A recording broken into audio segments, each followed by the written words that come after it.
What's up, shit? I'm here. What's up, Justin? I heard that through my headphones while I was in the kitchen. Let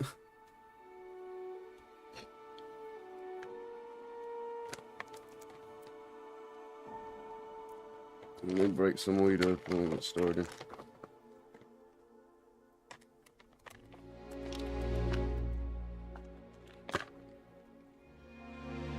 Yeah, man, I'm almost out of weed, too. This sucks.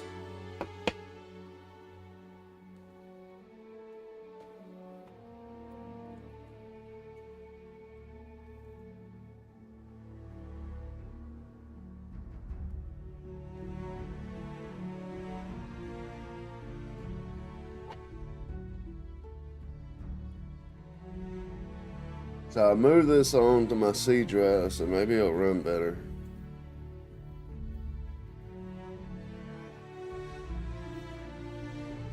Instead of having it on external.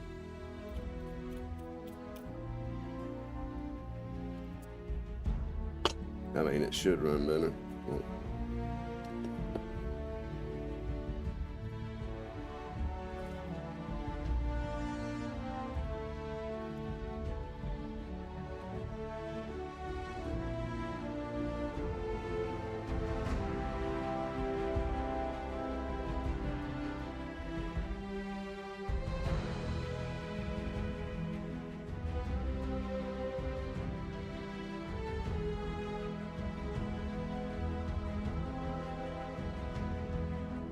That is not the title I put for everything.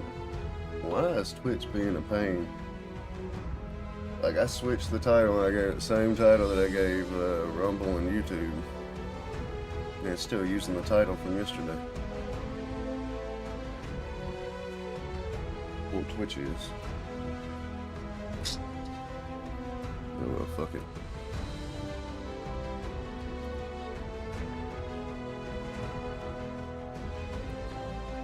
I am streaming on Rumble and YouTube right now as well. Not Kick today. I don't pay attention to Kick anyways, and it's normally the first one I turn off when I start having performance issues or something like that. So I just said to hell with it and just didn't even start up the Kick stream today. Like I said, I don't really give a damn about Kick anyway.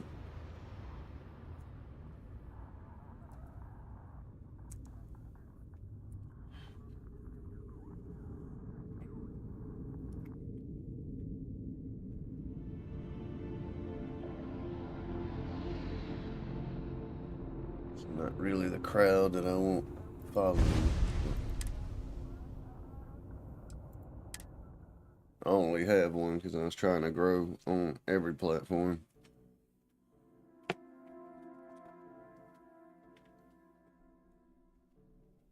But yeah, I'd rather focus on Twitch, YouTube, and Rumble. I want to get to where I could just focus on Rumble and YouTube more than Twitch, but Demos Staryard acknowledges the efforts I gotta get a bigger following on those two before I can do that. Oh yeah, this feels so much better. Thank you for your daily contributions to our prosperity. Used to think I was Vanguard material until I discovered that space travel. I don't remember what I'm doing. We're just gonna go for the marker. I think we're on Mars, aren't we? No, we're not on Mars. Where the fuck are we? Hey, it's my personal savior. Then we are Thanks on. again for the assist. No, we're in Neon. Where the fuck are we? Oh, Sanonia. We're in none of what I said. Actually, it Unless is you're here Sanonia to and serve me Mars. another drink, you can turn around and walk away. Or Jupiter. Said you could help me move some of this. I heard you might be able to help me move some cargo. Oh, yeah? Well, I don't know who the hell you are. So what makes you think I'm going to help you out? Hey, why don't you say that a little louder? I don't found think out every single from a UC video guard in yesterday. Cydonia heard you. I can steal other ships and make them Okay. mine. Yeah, I think we can help you with this. If you've got a whole shipment of this stuff, you're going to need to move it fast. I've been over here But worried you're going about to have to do fucking something saving for up us first. fucking credits for a decent ship. I just go steal the motherfucker. It's gotta be, like, I have to be... It has to be, like, the same kind of class I'm leveled up for, so it's probably gonna be, like, the really shitty class, but... If we can find one with a bigger crew, like cabin, and just as much cargo, then I'm gonna steal that bitch. Who's we and us? I thought I was dealing with you. You're a clever one, aren't you? Let's just say I have a certain No, I've just been in this influential world before, affiliation. sir. And leave it at that. Basically, you want that Aurora moved, I'm your guy.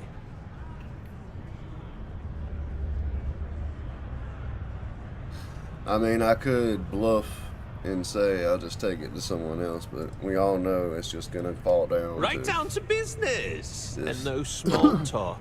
I like it. That wasn't part of our deal. No, it But I wasn't. bet you're about to say it's a non-negotiable addendum.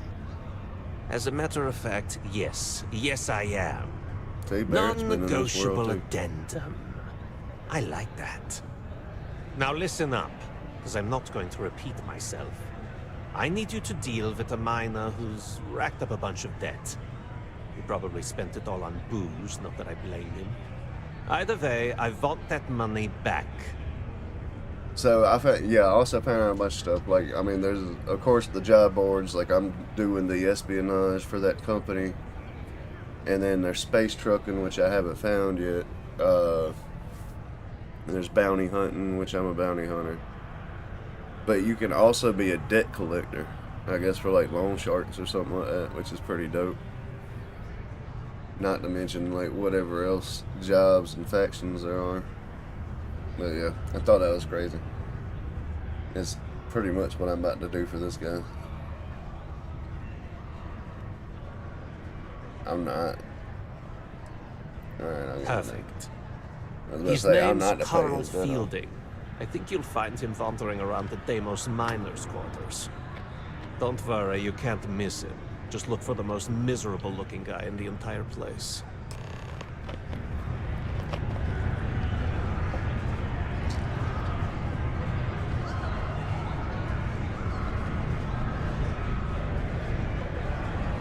Mars is ripe with resources, which means Yeah, there's we're on always Mars. going to be.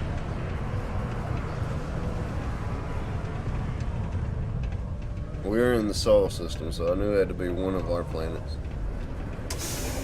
And Mars and I think Jupiter are the only two that I really go to in this system.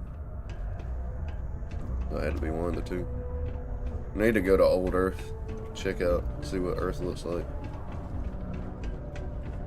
300 years from now in this game. Do you have a child or children between the ages of 5 to 18? Enroll them in a United Colonies distance learning program today. Your children will be provided I with swear that programs warning klaxon still on startles me. science, mathematics, history, and more, all in the comfort of your own home. Put your children on the right path to Yeah, success this is and enroll running today. so much better. It's not having the audio chop up and be out of sync. Something I can help you with? High defensive capabilities. Can you thank you? Why the fuck were you turned around like that? Adler Kemp. Who the heck is that?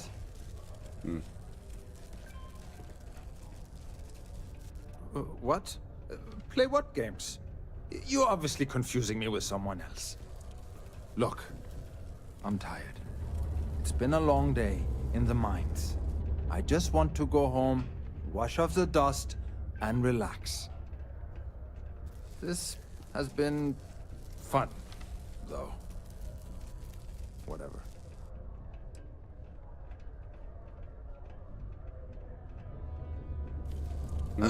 Hey now. Take it easy there. Let me think about that person you mentioned. Yeah. Adler, was it? Mm-hmm. Oh, wait. You mean that Adler? Yeah, that one. Yeah, sorry. I thought you were talking about someone else.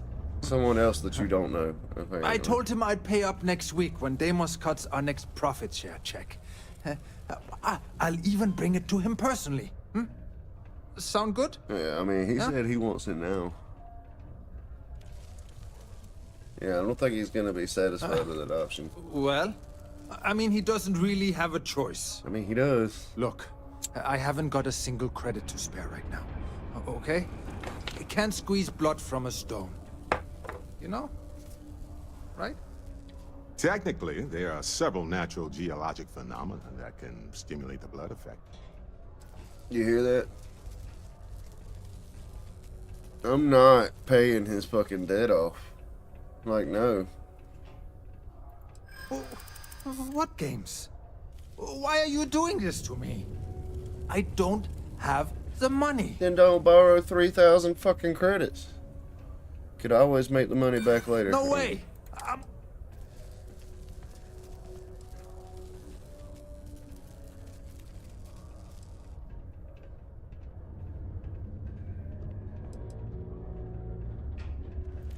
What? Oh my god. He might come after them? Yeah, dumbass. Because You're of working me? with a fucking loan shark. What do I you hadn't think even is gonna thought of the happen? possibility. Please, tell Adler I'm sorry for trying to wiggle out of the debt. I didn't have much of a choice. I've got a minute. Exploring the galaxy is hard work. Trust me, I know. But stop by sometime and let's talk.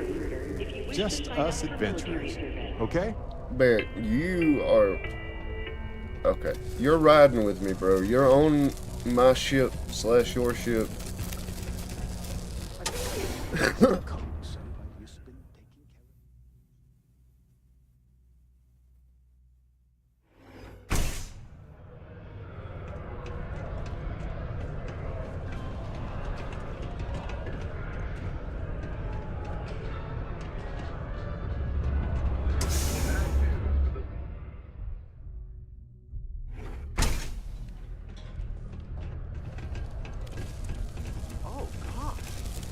Error.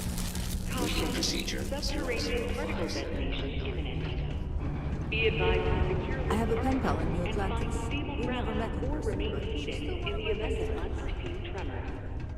Detonation occurs in 5, 4. What detonation?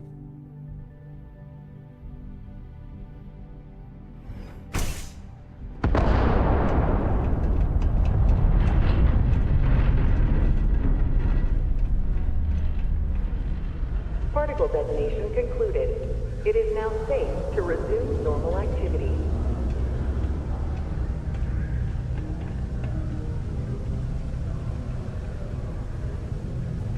Just auto walk for a minute. Where's my cart? In my pocket.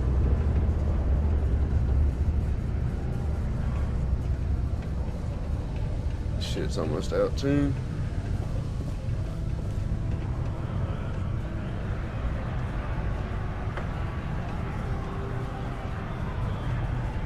Don't want to catch yourself with a loose grip on your equipment when one of those particle detonations goes off. I spend way too much time inside. I think I should pick up a hobby that's outdoors. Have something for me?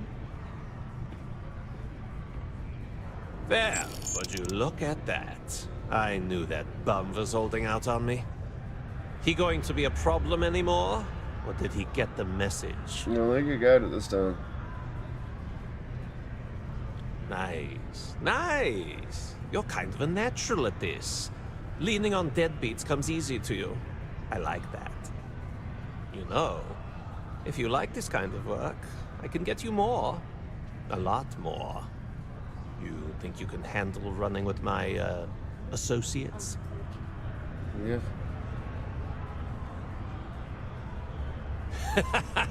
That's what I'm talking about. I like your style. All right. I'll call ahead and get a hold of Neva Mora. She's second to the big boss himself. Head out to Europa. You'll find her there. I suggest you listen to whatever she has to say. Oh, and I've taken care of that Aurora shipment for you too. Don't spend all that cash in one place. Hey, if you have time, I've been thinking about some things. Wanted to talk to you about them. Come on, let's go.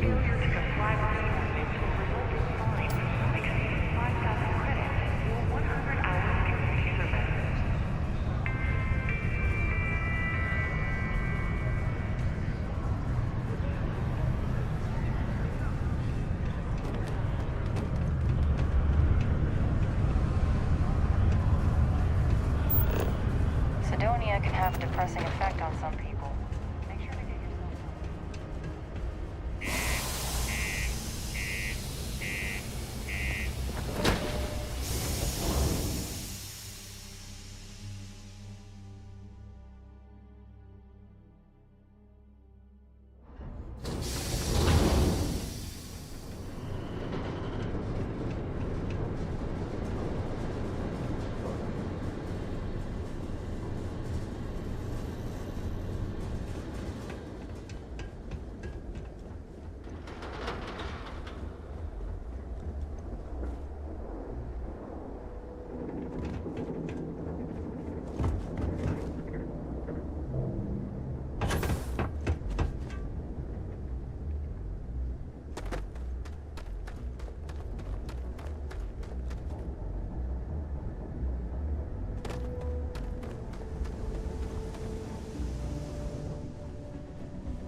Got a minute to chat? Maybe a few minutes. Probably not hours, though. But no guarantees. I've been thinking a lot about my early days in Constellation lately. Got me pretty nostalgic, and I started digging in some old things. Just sort of reminiscing. Okay. I found some of Irvin's last messages to me and thought I'd listen to them again to hear his voice.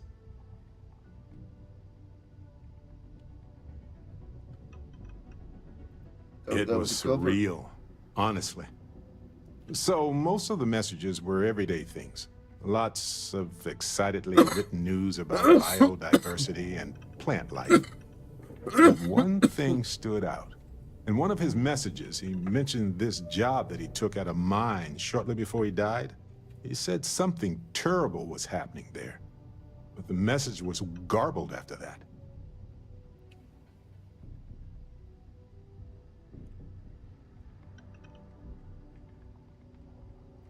True, but this was different.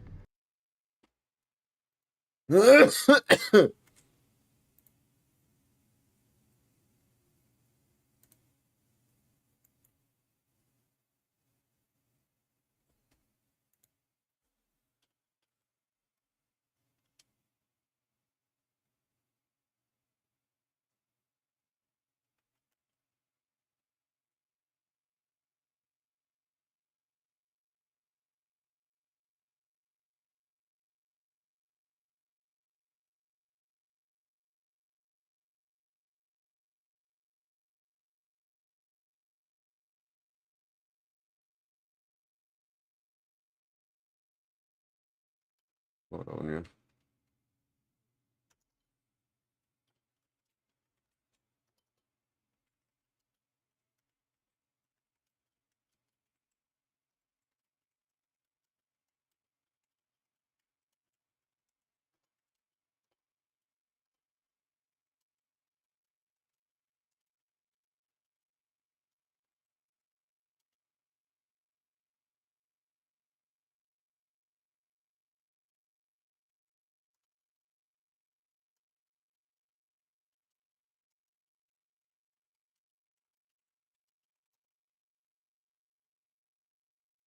Right.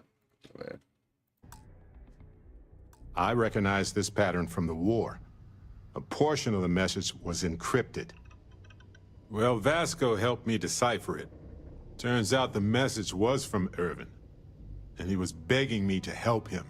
The message was short, but his voice was pained. He was so upset.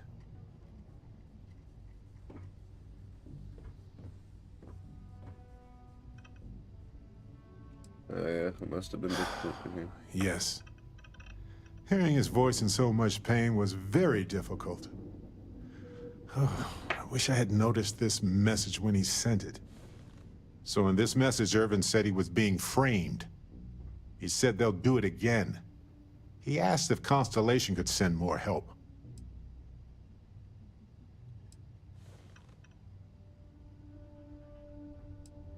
Not exactly sure, but he mentioned a court case. So I think there's a paper trail. Okay. His former employers had some job he took before he died. I think it was a mining company. No, I just thought it was garbled. I just wasn't paying attention. It is, but I was thinking about it and, well, it's still wrong, right? So I figured, hey, I can do some sort of a remote investigation here, see what I can find out. There's gotta be a paper trail, right? Now, I happen to have a trustworthy contact who knows a bit about law and owes me a favor.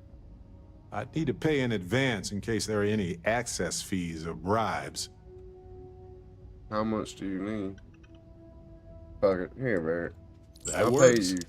I'll tell them to go ahead with the investigation. You know, hearing Irvin's voice again made me want to help him, even though I know I can't. Does that make any sense? Mm-hmm. I know what sense.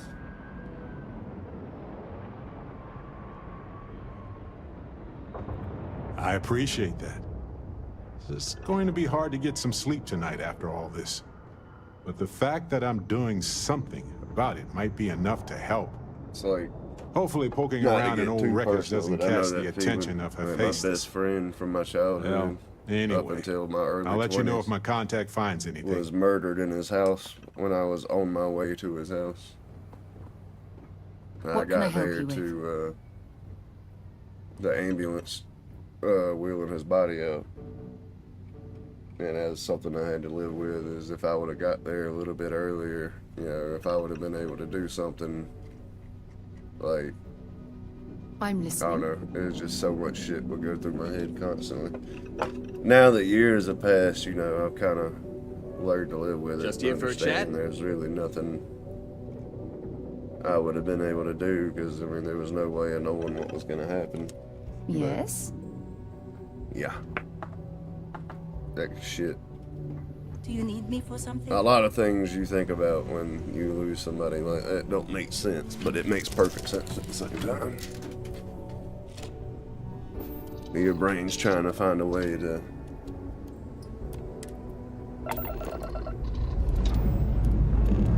Let's put this give some sort of closure, I guess.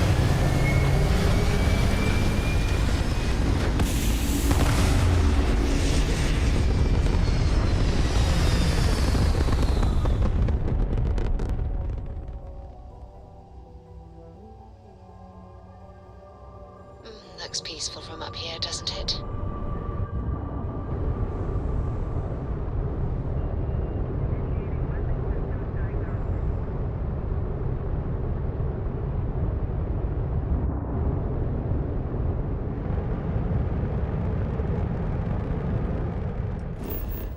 Alright, he said...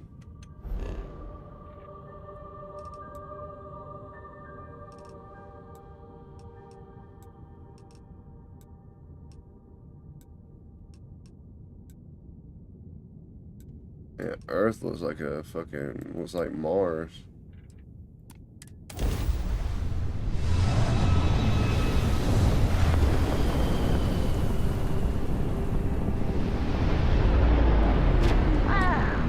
Look who finally had the guts to show up. Looks like Adler finally did something right for once. So, big shot. I hear Adler thinks you're good enough to join our crew.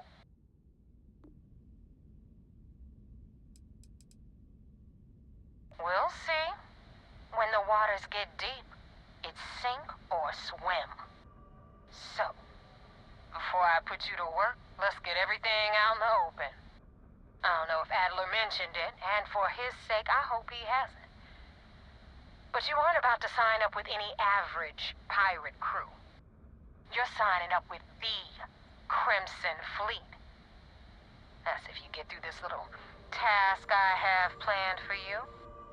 There's a medical supply ship called the Ragana, jumping into Enceladus's orbit. On board that ship, you'll find a traitor named Austin Rake. I want him dead.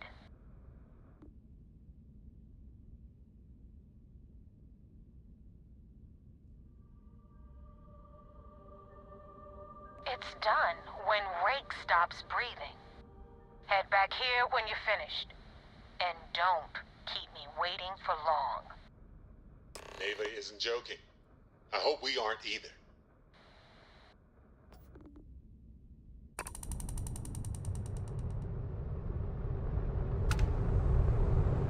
So I just had to come talk to her. Now I gotta go jump somewhere else.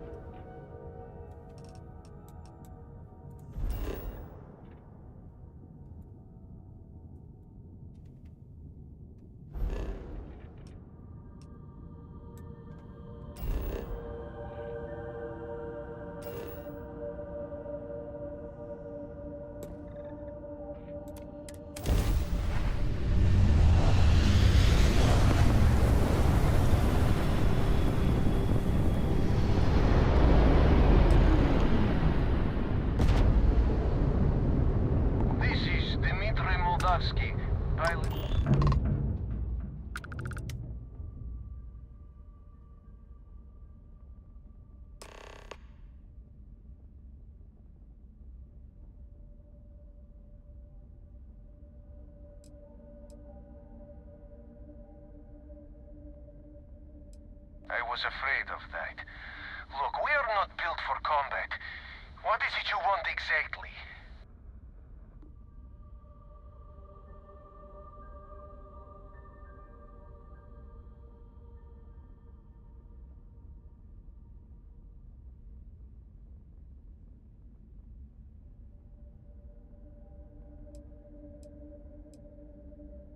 Ooh.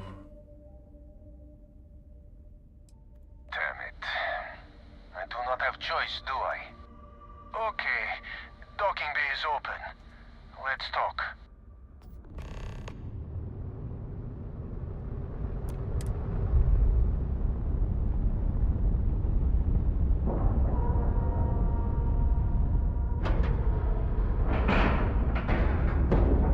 And we're locked in.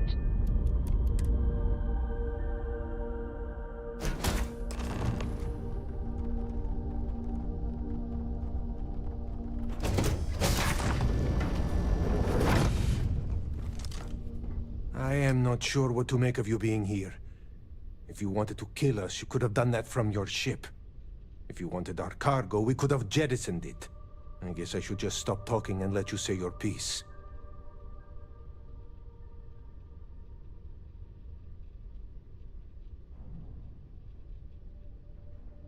That is true.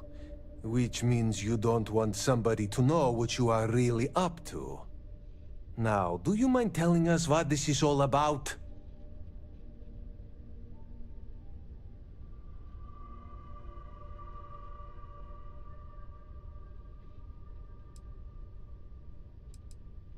I will not murder a man in cold blood.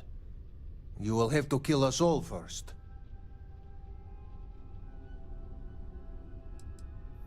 You really do not know which one of us is Rake, do you? And you do not seem to care either, which makes me think you really want to save him. Okay, I mean, I have an idea.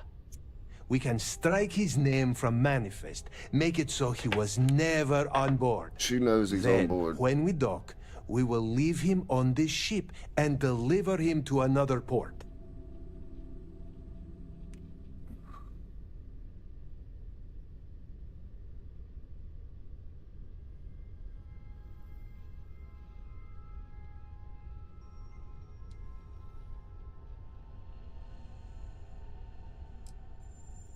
First you offer peaceful solution, and now you make threats.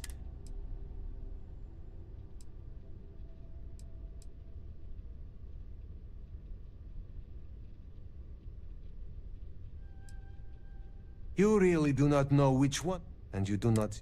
Okay, then... That is fair. We do not want any part of the fleet. Is that all right with you, Austin? Do I have a choice? It does not appear you do. Well then, it is agreed. You go back to your ship and we will make sure Rake was never on ours. And in case any of your handlers get suspicious, here. We had an extra crate of supplies loaded, in case one got damaged. This should be proof you were not here to bargain. I thought we were dead. I can't believe it. Be careful around the fleet. They talk about family, but it's just a bunch of crap.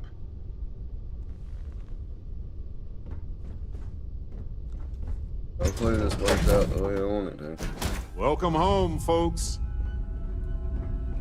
Hey there. Nice to see you.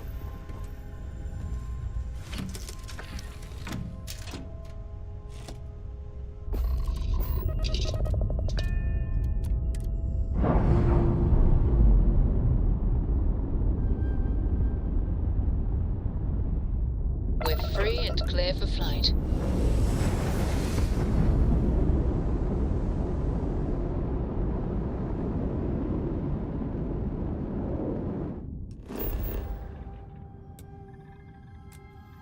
Should I have killed him?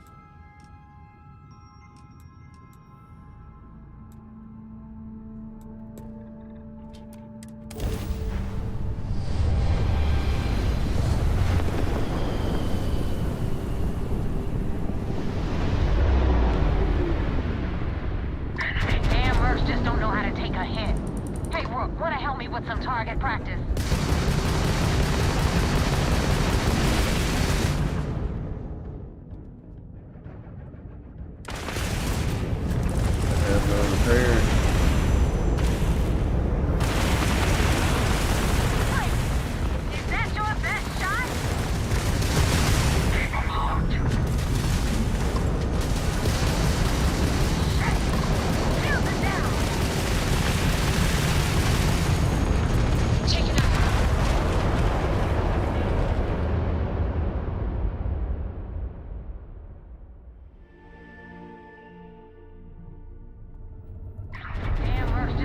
to take a hit.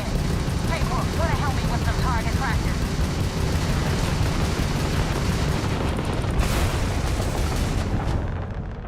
I know, but I don't have any shit there. You took out attached that grab drive.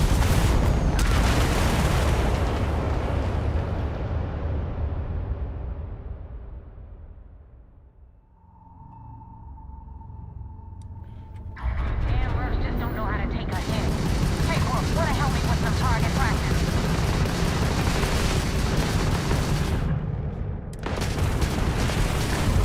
Enemy's grab drive out of commission.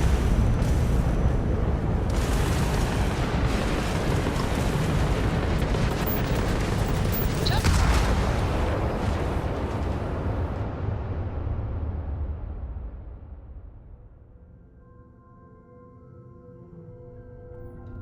Damn, Mercs just don't know how to take a hit. Hey, Brooke, wanna help me with some target practice?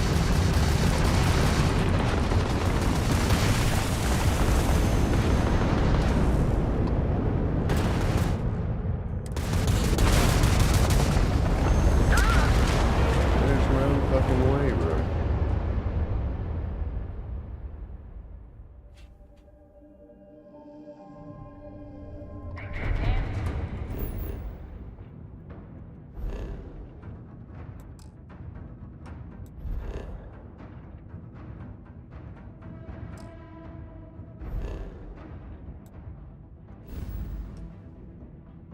Mercs just don't know how to take a hit.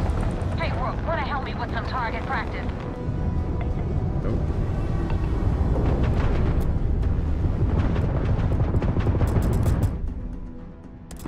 Grab drive.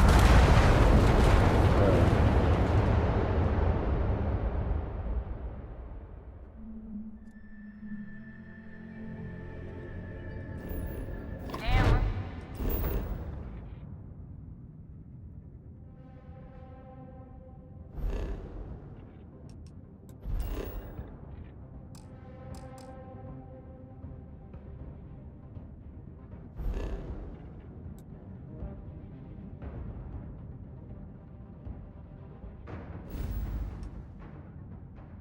Mercs just don't know how to take a hit. Hey, Brooke, wanna help me with some target practice?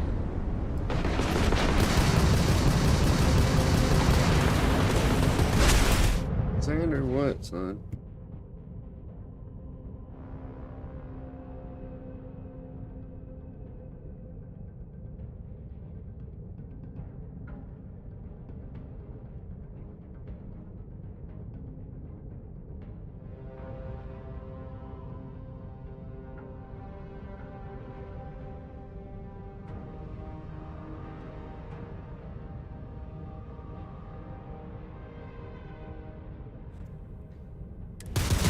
Grab jump down. Oh, we're stuck.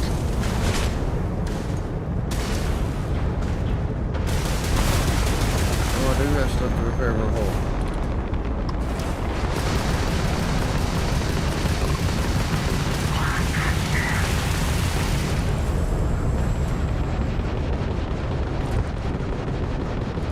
No one messes with equipment.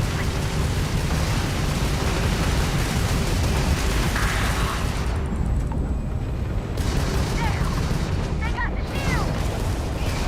They've lost grab jump capability.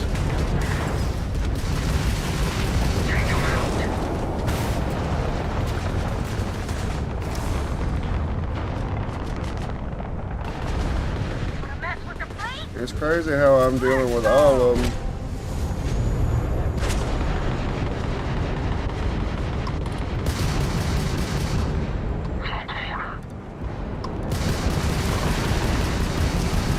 Had enough?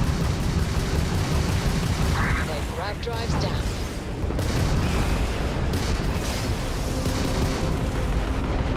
That won't even leave a scratch!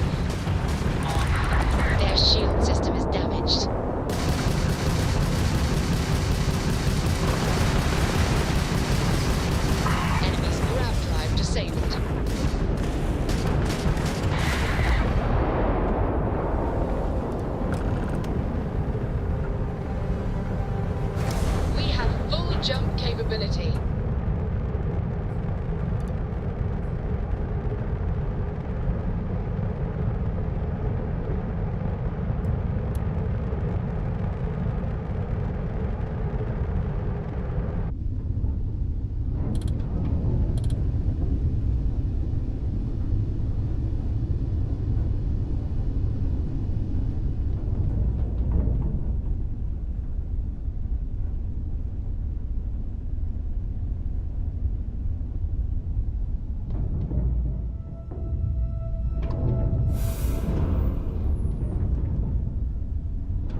control. Uh-huh, you didn't do Definitely shit. went faster after you jumped into the fight. Now tell me about the Regana. Give me some good news, then we can go celebrate.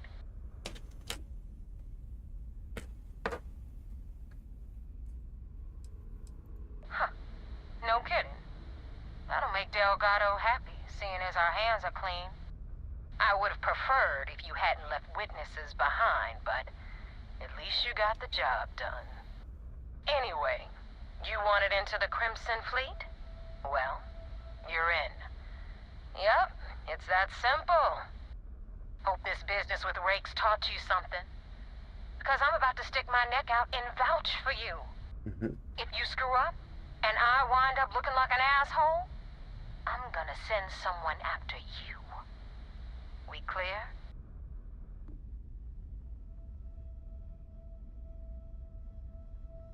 You better stow that crap before you make me change my mind. And now that you know the deal, it's time to see what you signed up for. I'm gonna upload the coordinates for our headquarters in the Crick system. Spacers call it the key, the fleet calls it home. Head out there as soon as you can. Don't keep me waiting long.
Acknowledged. You're clear to dock at docking port 1. The commander will be waiting for you in operations.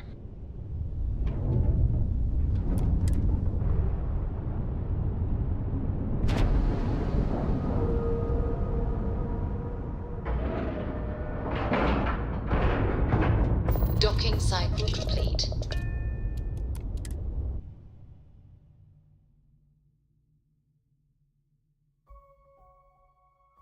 Vigilance indeed. So many of these fine folks joined SysDef due to tragic circumstances.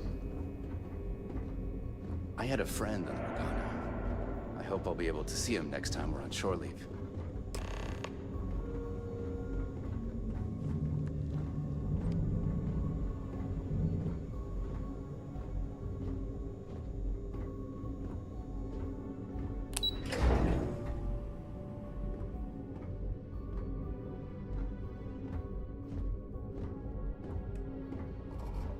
The fleet killed a buddy of mine. This is more than a job for me. At ease, soldier. We got the message from the Regana about Austin Rick. We had him dropped off at a separate port, off the books. Suffice to say, he's got a lot to answer for.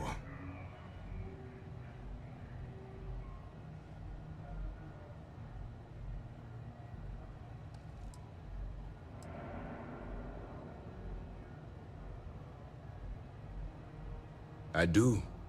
I know it's a delicate tightrope, and it doesn't go unnoticed that you're risking your own life to walk it. True. We seem to be pretty good at risking our lives and coming out of it safe. Of course, this is a game you can only lose once. Oh, one more thing before we move on. For transparency's sake, you should know we were the ones that hired Ecliptic to attack Neva's ship. There was concern after what happened with the Regana that you might have trouble earning Neva's trust.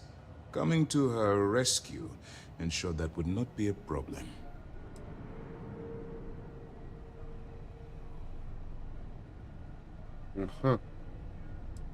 Let them remember.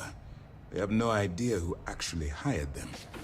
I'd suggest you spend less time worrying about us and more time being concerned with the task at hand. On that note, how did things go with Neva? Were you able to join the fleet?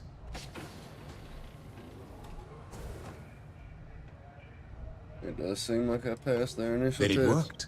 You're in. Sounds like everything is going as expected. Now it's time for the next phase of the mission. Our intel on Saoirse was correct. After we received reports on your interaction with Adler Kemp, we picked up on your rendezvous with Neva Mora. Our files indicate she's second in command, so getting on her good side will ensure you get into the Crimson Fleet.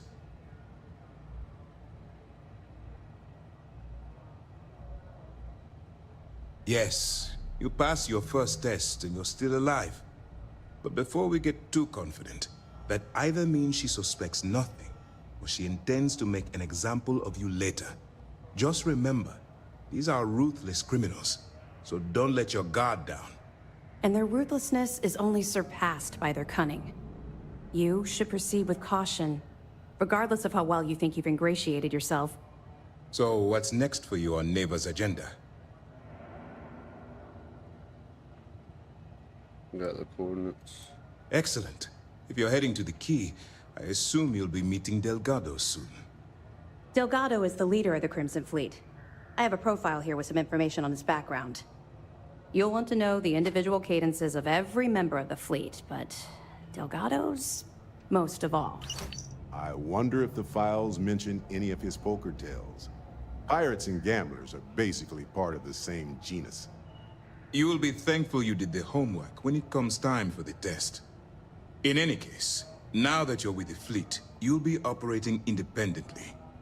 We will shadow you eventually, but we'll need to maintain our distance for now, especially while you're on the Key.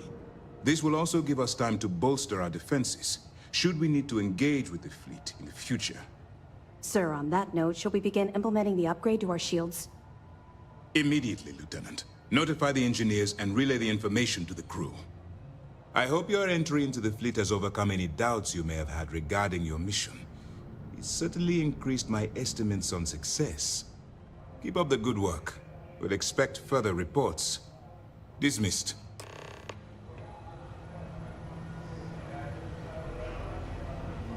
I don't get paid.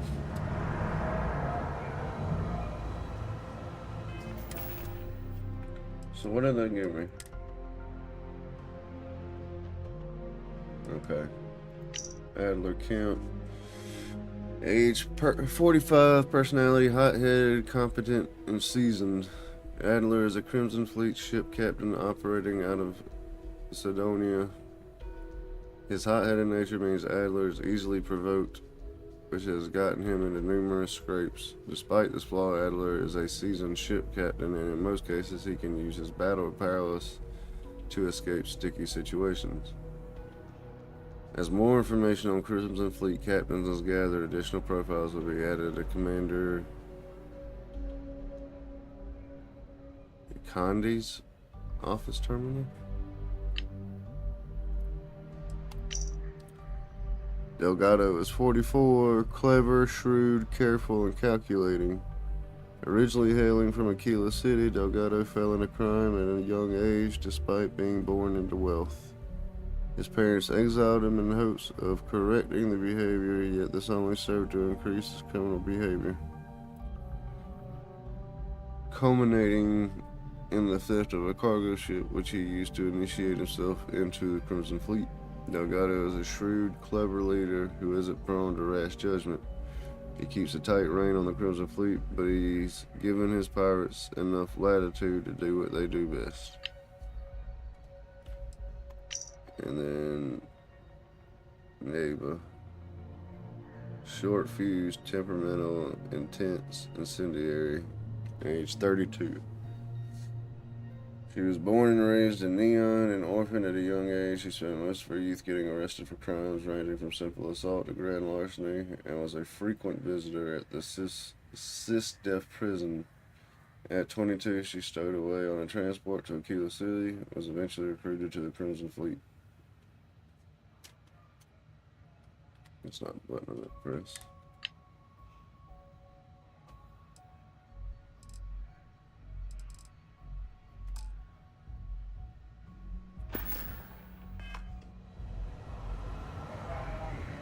First mission in the books and no casualties. Good work.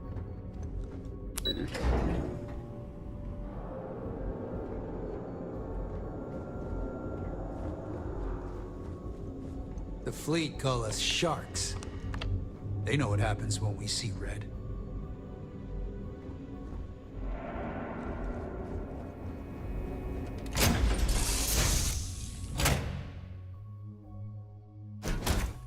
Exactly as we left it, right? Right. Welcome back.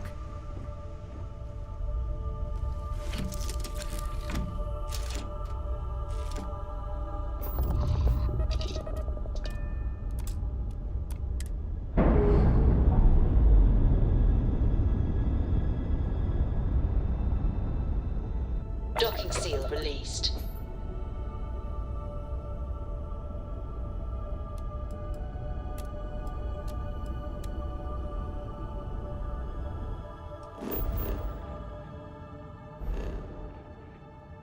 Alright, before we go there, hold on.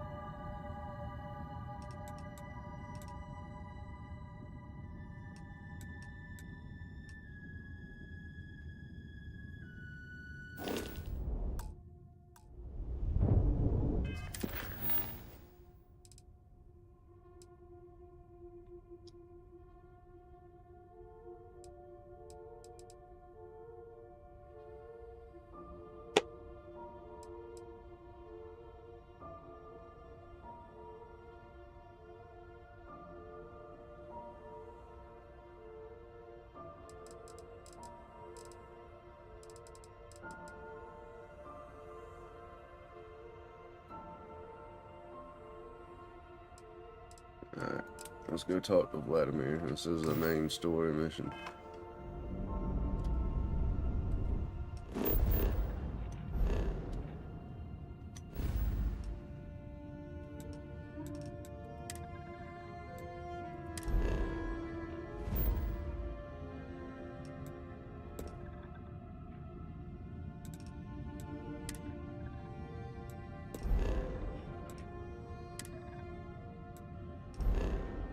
Okay, just looking at.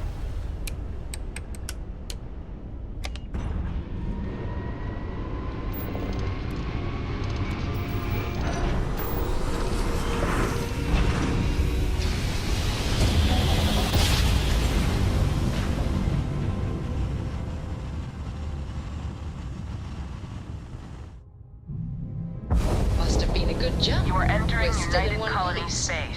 Maintain course and prepare to be scanned.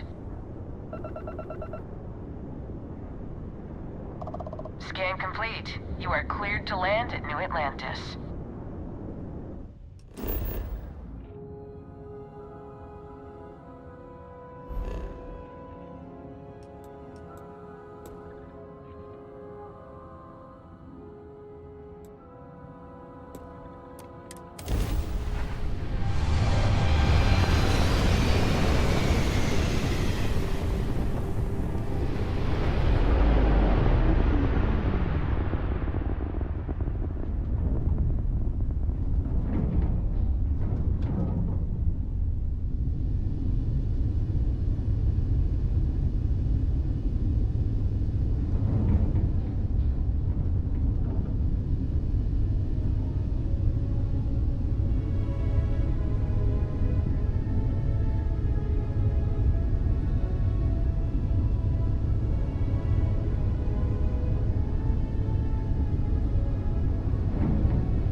constellation.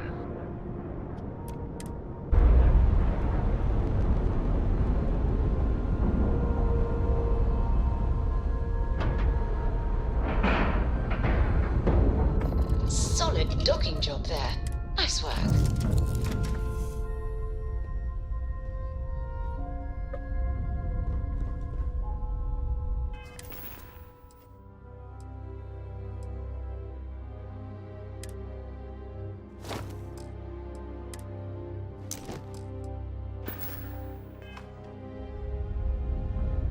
You've got something for me?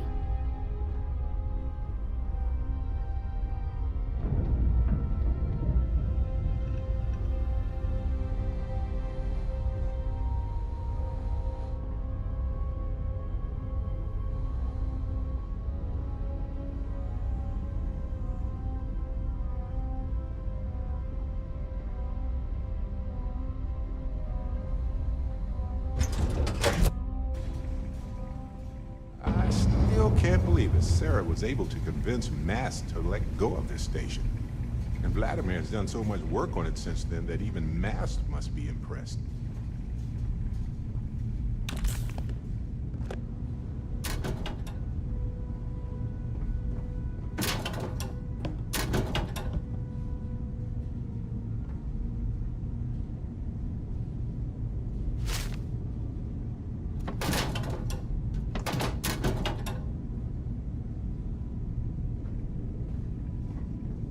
Man, just look at this fucking...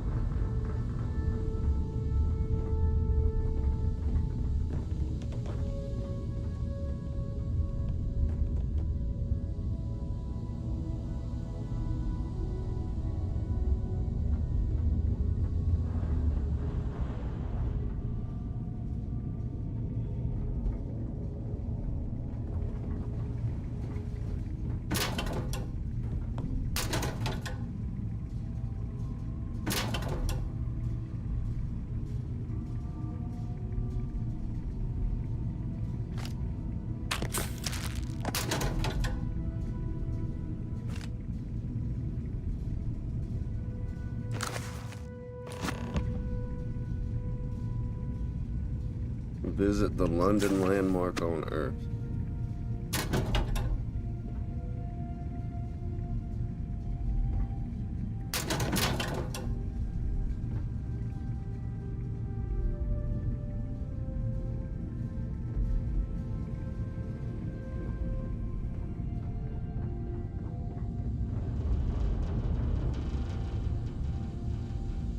Bro, hearing the fucking structural beams rattle when you walk through is fucking wild. They were crazy with the audio design. I know exactly what that sound was, dude.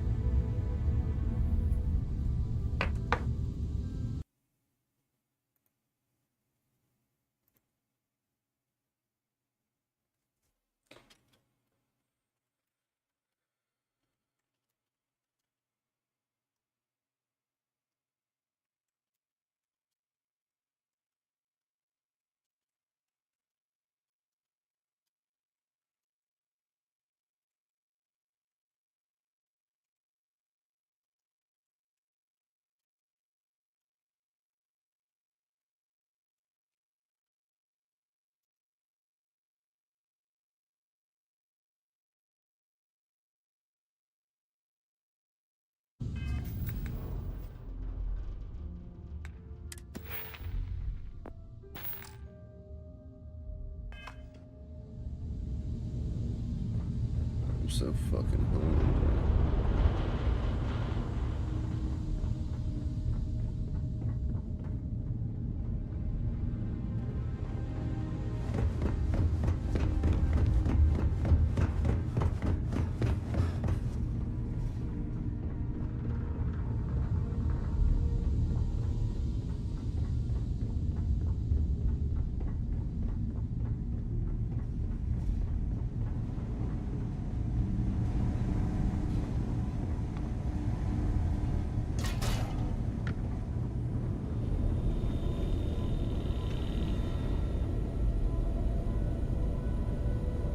We got a rook on deck.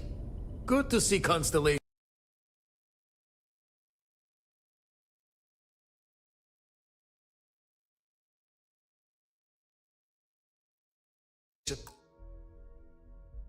Getting some fresh blood.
Aha!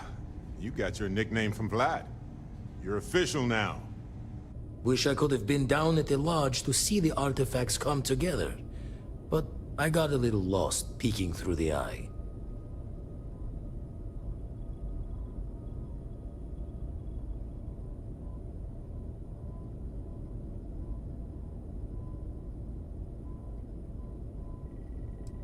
Always preferred working alone, even around people I like. But we're all working together on this one. No finer group in the stars to be unraveling this mystery.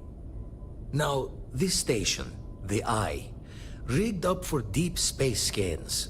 Barrett and Sarah teased out the signs of where our artifacts could be hiding after we caught our second one. But the data takes a slow ride along the Sea of Light. Years or decades between us and the fringes of space without a grav drive. This could be the Chase Goose, there could be nothing. Wouldn't be tipping your ear if I thought it was a waste of time. Giving you the best of what's available. No more. You won't be the only constellation out there. Andreja and Mateo are both following up on scans themselves. Mateo went out recently, but Andreja, it's been a while. Hate to pull the worried old man act on you, but I'm an old man, and I'm worried. How could you pull the worried old man act on me, bro? The fuck is wrong with you?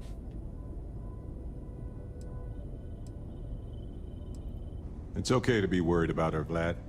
She's been out there for a while. She should be at one of the 2 sites I've marked on your star map. Can take care of herself, but we all need backup sometimes. Anyway, hopefully you'll be catching Fortune's smile, and we'll have some more artifacts to take a closer look at. Happy hunting.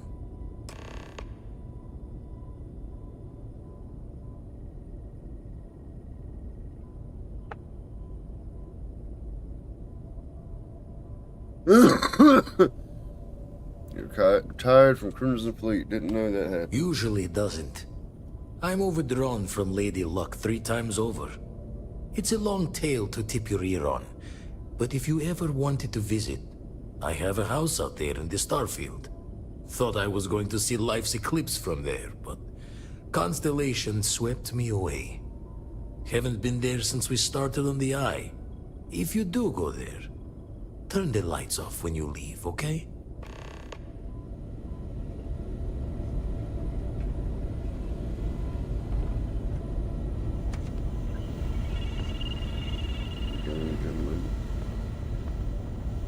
Shortly, I will hear Bach in the background because I am gonna keep editing this video. I gotta edit for him while I play because I've been wanting to play this all day.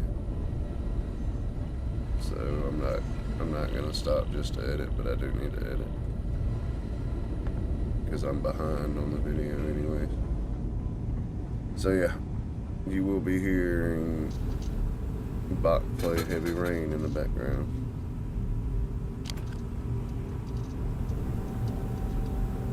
Peak performance. Permanently increases carrying capacity.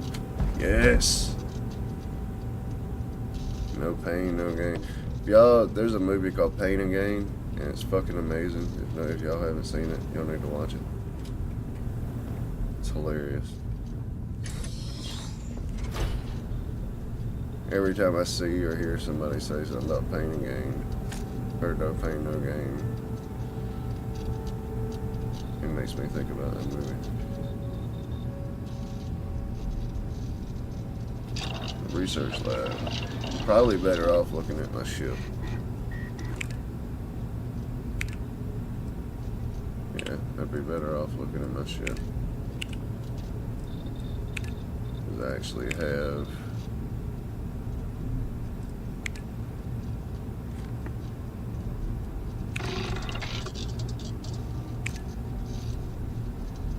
I have these. Is it still doing it off my ship? That would be fucking sick.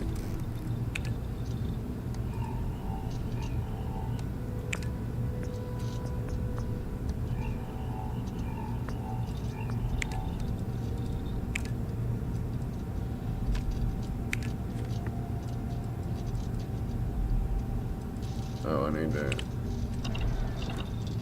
upgrade my weapon engineering for that one. Alright, let's see.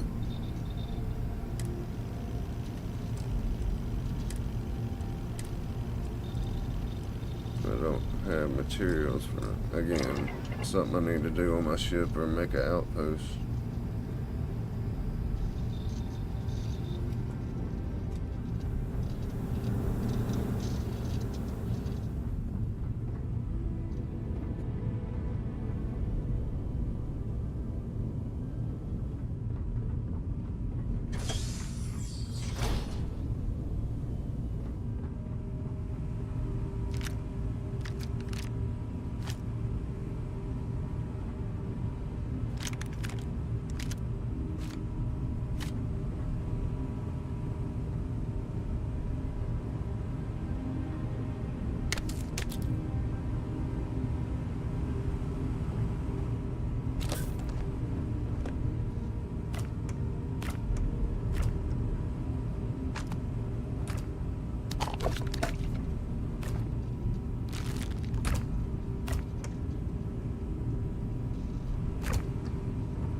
I didn't mean to take the food tray.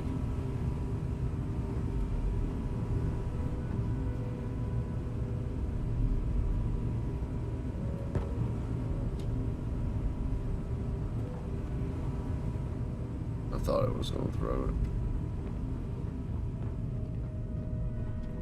I'm good on food. I don't need to be looting for food. Alright, so we're done. Come on, Barrett. Let's leave.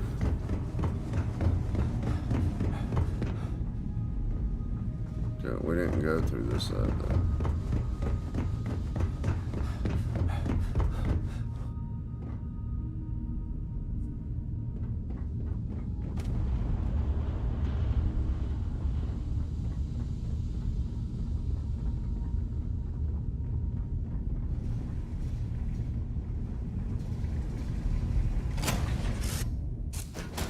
Like we've been gone forever.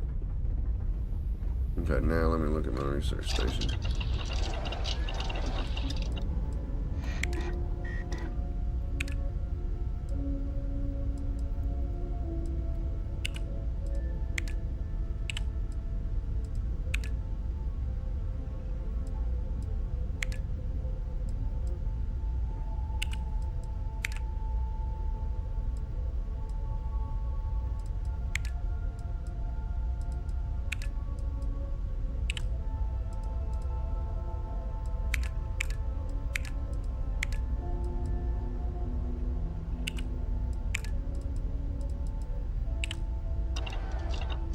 Still can't do shit.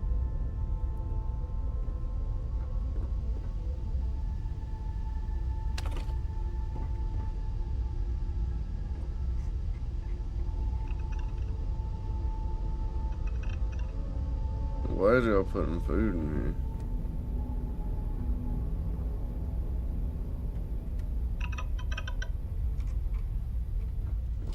Oh, I gotta do something real quick. Oh, is he not on me? No, he's not on me.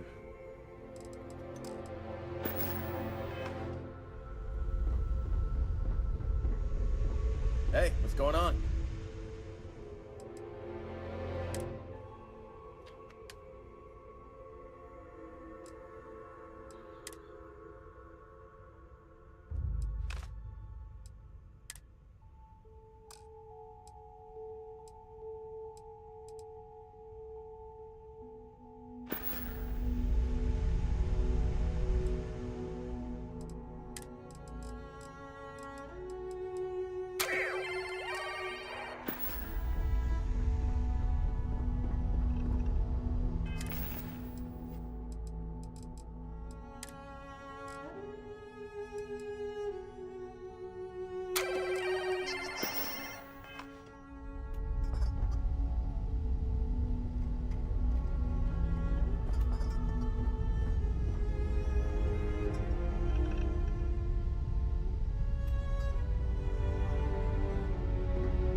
There we go.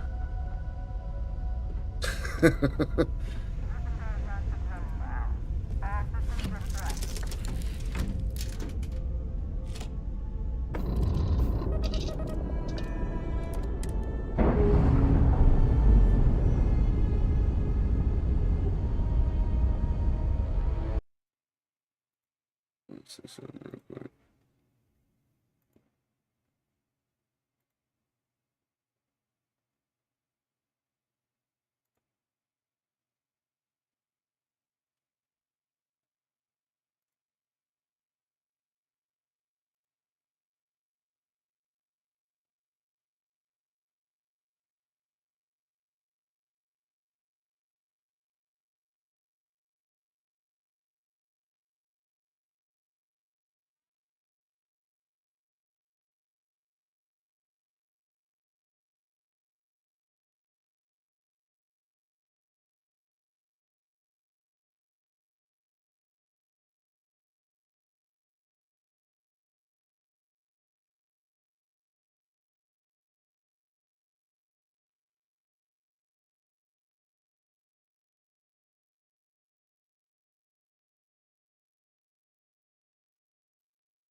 No, it still wouldn't matter if I tabbed out, even in window.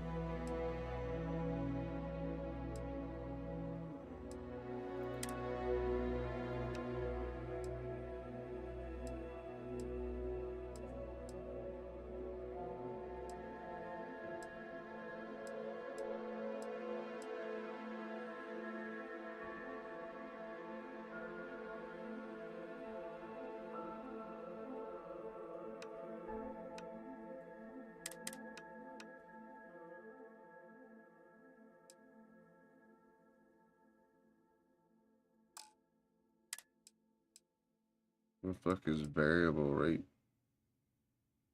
shading?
It'll give you a lot of options to fuck with.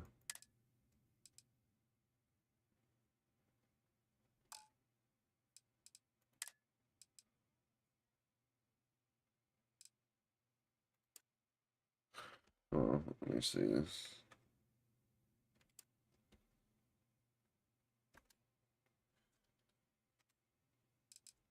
So that way.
Clamps released.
Grab jump complete.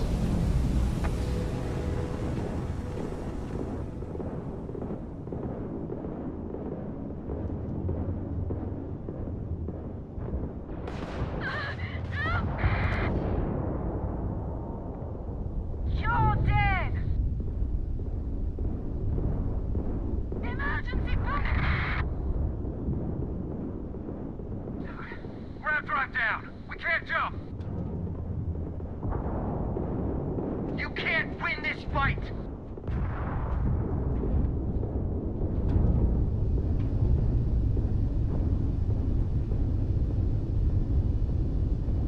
Mayday! Mayday!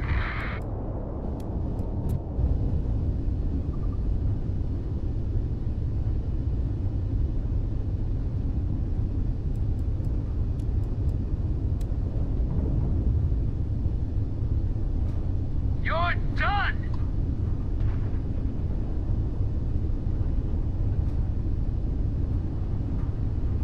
There's no way you can win this!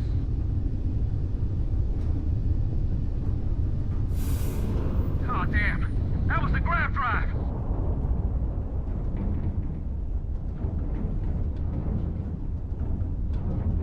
They still fighting.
Looks like Crimson Fleet won that one.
Credits do I have?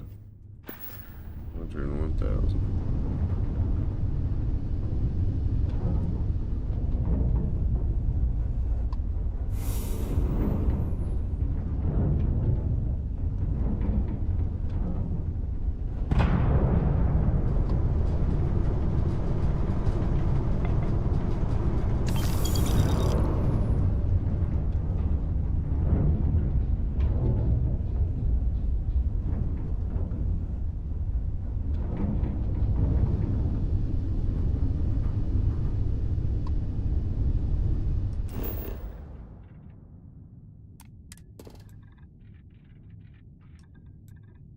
water, chlorine, copper, nickel, argon, benzene, fluorine,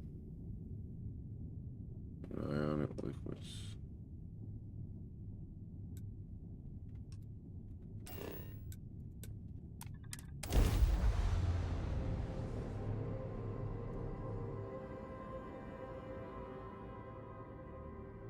Setting down, everything in the green.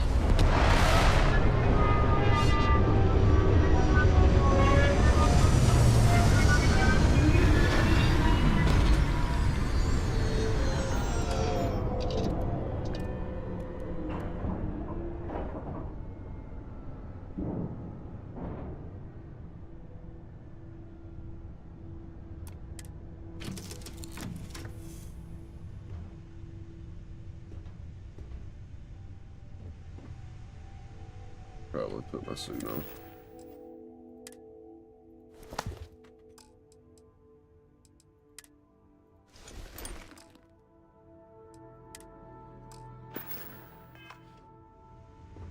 Yeah, what is it?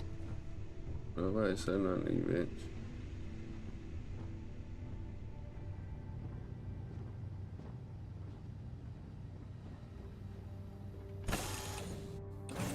Suits on. Ready to jump into an extremely dangerous environment that is generally inhospitable to life anytime.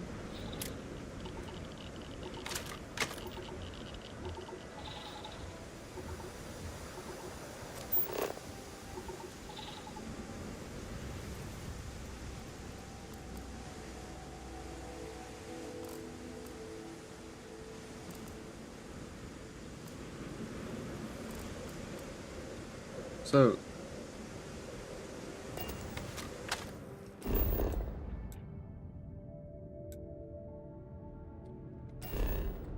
could we not have landed at the, we could have.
Oh, it's a master lock.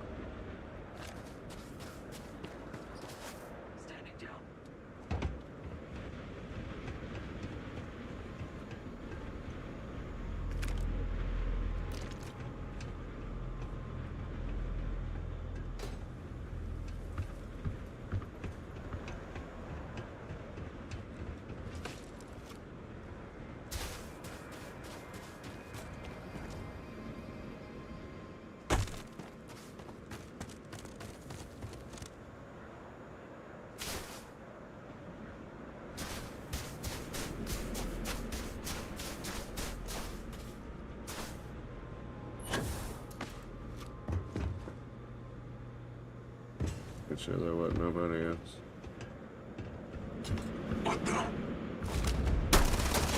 I was wondering if this was going to happen.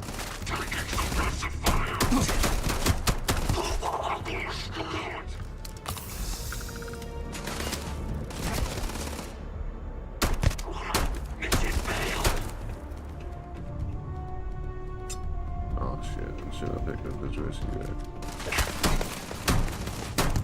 Alright, let's go!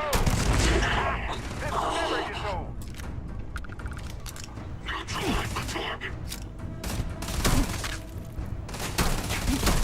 Over already? Oh well.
Oh shit.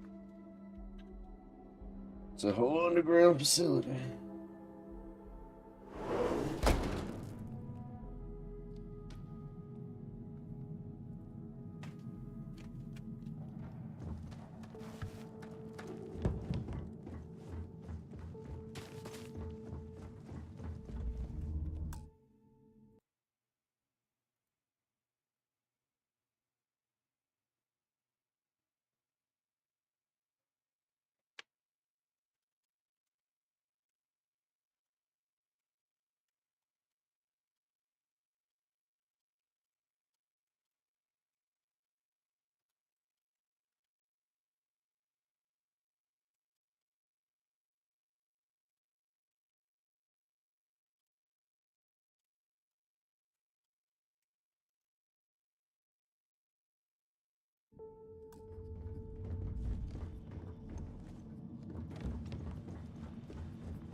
Damn it. I didn't even take it. Again. Well, they don't need it now. Wherever it was, they're gone now. Endless.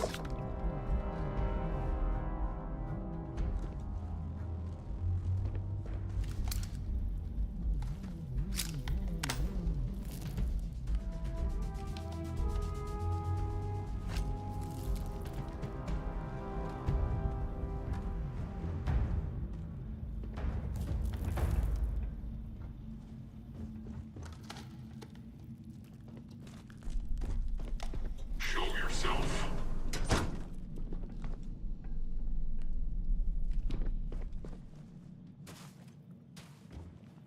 Target flood the area.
Get my orders? Affirmative. Analysis in progress. Good. Back to work.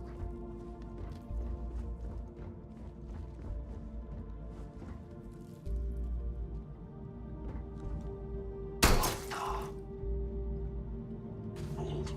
I got something.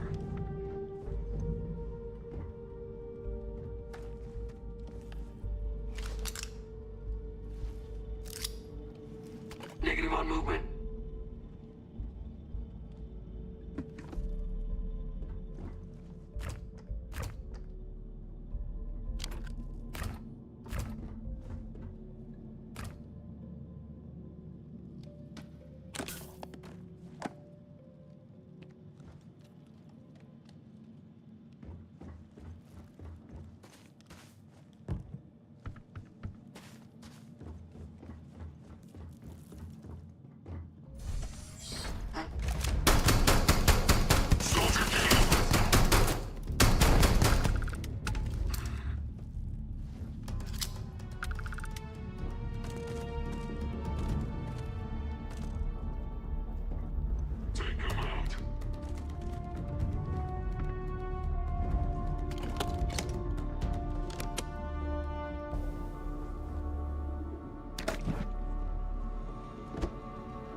What, bud? Yeah, you got some on the stove.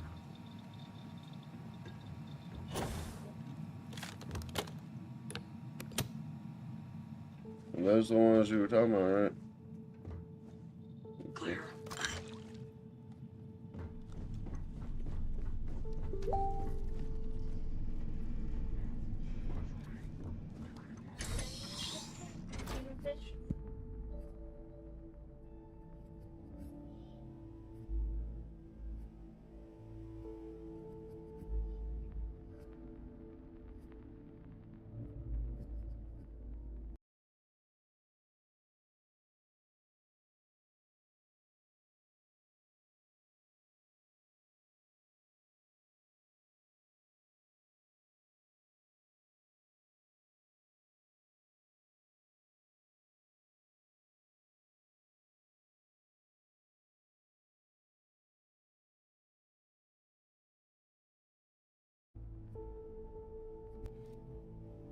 Oh, man.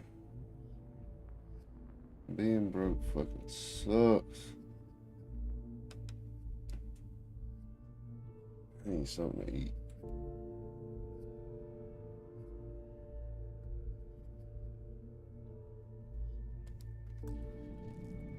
Yeah, I'll be right back, yo.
Alright, I'm gonna put on a moist video.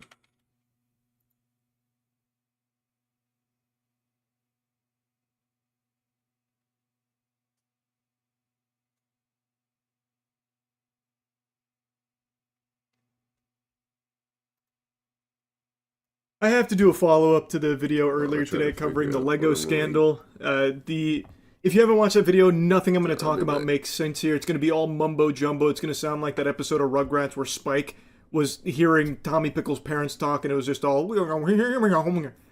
So, if you don't know anything about the Lego scandal, you can either watch the video from earlier today, watch Reckless Ben's video, which is where it all stems from, a thorough investigation through a unbelievably deep rabbit hole of corruption, depravity, and just absurdity all around Legos.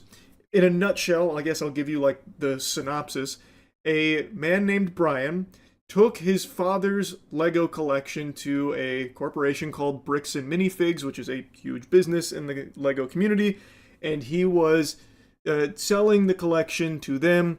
The way that that's structured is they take the collection, they sell it, and he gets money for it. They had a contract in place with this location. It's an extremely valuable Lego collection, roughly around 200,000 clams worth, and Brian's father is not in the best of health, so this money was actually going to be used for very important things. And to fast forward, basically, he never received any kind of payment for it, but they did take all of the Legos. They had his whole inventory and were actively promoting it, marketing it, and seemingly selling it without ever having followed through on the terms of that agreement that they had with Brian. And in the contract, it is explicitly stated that he still owns the Legos. He never relinquished ownership of the Legos or anything. So he was still entitled to those products that he brought them should he request them back, presumably. And he did. He asked for them back. They kept refusing. He eventually got trespassed, apparently. Then Reckless Ben got on the case to try and get the Legos back. They refused. And it was a tooth and nail battle the whole way. And as far as we know, the public right now, it is still unresolved. They still have his Legos being fucking held hostage like it's some kind of ISIS terrorist negotiation. And he is not getting them back and has still not received payment for anything that they had sold from his collection, presumably. And that's only the tip of the iceberg. We've only got one fingernail on the titty and haven't even begun to suckle the milk out from the bosom. It is so deep and so ridiculous. I highly recommend you check out Reckless Ben's video covering it. But I want to give you a follow-up here because they did respond to his video. I only just now learned this. And Reckless Ben made a video covering their response. And there's a couple things that I want to talk about because I think it's an absolute load of fucking horseradish that they're trying to pull here with what they're claiming in a couple of instances. When a complex business dispute is reduced to edited social media clips, critical facts are often lost. While we will not litigate this online, which they are currently doing, we want to clarify the core situation. Okay, so I see what they're saying. So right now they're saying this is all a big misunderstanding. Ben has edited these clips to make us look bad, but we're not really bad. Now, for the rest of this article, we're going to share our side that Ben left out, is what I'm assuming they're saying here, right? That is exactly what they're saying, and this sounds like the quintessential PR speak, boilerplate, template shit, nothing sincere, nothing genuine, just a desperate attempt from a PR firm to try and save face for their client here, Bricks and Minifigs. And there is just the standard jargon here. They are doing this because right now they are in hot water. They've got their nuts dipped in the candle wax right now and it's starting to burn. Everyone is shooting spitballs at them. Everyone's on the top turnbuckle throwing tomatoes, screeching boo for good reason. Because they look like huge assholes here. And from all available evidence, they are in the wrong. And they are refusing, outright refusing. There are tons and tons of recorded phone calls and interactions with the top brass of Bricks and Minifig, just outright denying, lying, and refusing to give him his Legos back, even though from all available evidence with all of the footage as well as the contract, it seems like Brian is legally within his right to ask for it back, and they should have to oblige. They did not pay him for that collection that they have in their inventory that they have been marketing and pushing and presumably selling, and they never gave him any piece of the pie. And in that contract, it is explicitly stated It is still his collection. It is still his Legos. So I don't know what authority they think they have for that. And again, I'm not a lawyer, so maybe it is more nuanced, though I don't really see how it could be. It, to me, feels like a pretty slam dunk case of a corporation butt fucking the little guy, just because they have more money, which is something they made very clear. If you do try and sue us, we are going to drag this out, and you are going to lose more money in these legal fees over the course of years than you would have ever gotten from us for this collection. They have said that to him. There is even a recorded phone call about that very thing, fundamentally. Like, it is, they are not being shy about being assholes. So this right here just reads as just standard PR speak of, oh, this isn't what we're about. We would never exploit anyone, especially not geezers, especially not octogenarians. No, we love the elderly fossils, guys. We would never exploit them. Unless? I don't know.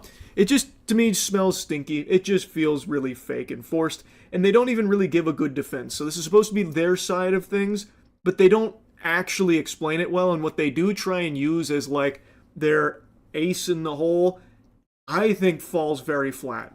Let's see their side. So it says, the reality of the consignment claim.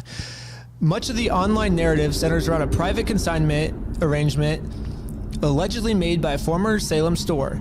It is vital to understand that Bricks and Minifigs Corporate was not a party to this alleged agreement, nor were subsequent franchises who took the ownership of the Salem location after the former owners were removed. So Bricks and Minifigs does have a point here. The previous owner, according to Bricks and Minifigs franchise agreement, they're not supposed to do consignments. They're supposed to buy the Legos and then sell them. So I think the old owner broke the rules. And that's a very fair point. So a big portion of this revolves around that consignment. So the old owner maybe went against protocol here when she took on board the Lego inventory, and then what happened is she and her husband, they were getting out of the area, and then a new owner was coming in. They basically kicked him to the curb instantly. And there's even video camera footage of her saying, well, what about this inventory? I'm uncomfortable leaving with this inventory that I haven't finished here. And they said, it is on camera, it is on security camera footage. You can hear the guy say that they take on the business, like the business endeavors that are already in place, and even explicitly mentions consignment. He says that they are taking on the consignment. But let's just go ahead and assume that he's not representative of the whole company and can't make that call on his own. He can't go up there and just fucking hit a dinger himself and say, you know what, we will take the consignment. If they don't do consignment, then what legal leg do they have to stand on to continue to hoard this inventory from Brian's father? They are actively marketing it, so I imagine they have been actively selling it for quite some time, but they never paid for it. And if they don't do consignment, then the contract that was in place should have never existed in the first place. Thus, they shouldn't have that inventory. So, when Brian is requesting that he gets his Legos back from this business, how can they possibly say, no, it's ours to do what we want with now?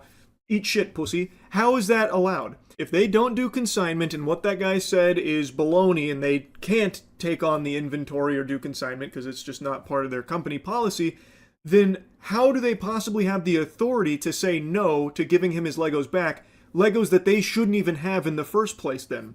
If they don't do consignment, they shouldn't have this inventory. Thus, they should have no problem giving Brian all the Legos back, right? Because otherwise, it seems like they're stealing it. Otherwise, it sounds like the protocol was broken when she took this, but now that she's not here anymore, well, that kind of fizzles, and it's ours forever now.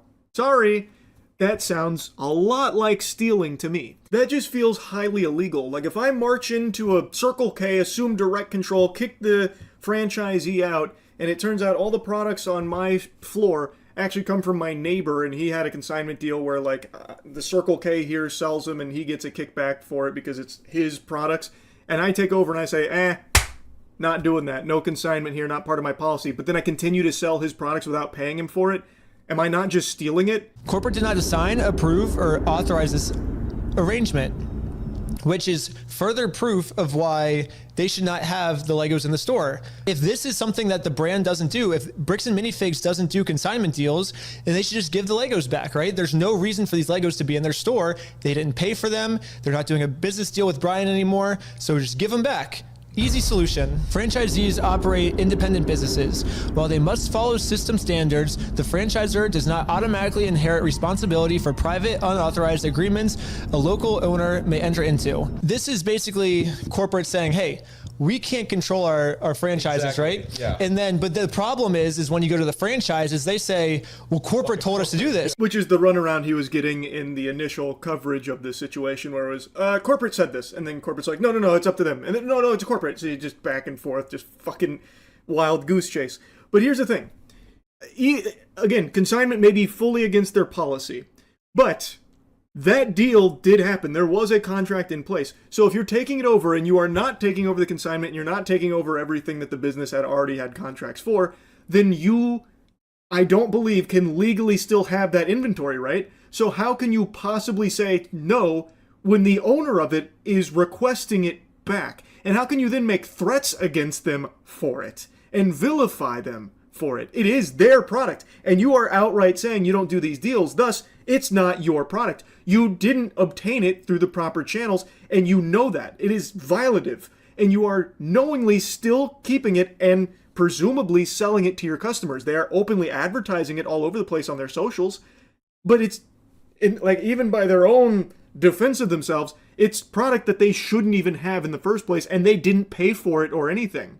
So, is that not just stolen product, point blank? I feel like it is. At least in my Neanderthal noodle here. Again, I'm not a lawyer, but I just don't see a world where you can come into a business, take it over, and then say, like, all right, everything that happened before we got here no longer counts. But we are going to capitalize off some of those deals, so this product that was a big no-no in how we obtained it, we are still going to actively sell it and market it, and if he comes requesting it back, we are going to trespass him, threaten him, and fight tooth and nail to ensure he never gets those Legos back. Serious claims require serious evidence.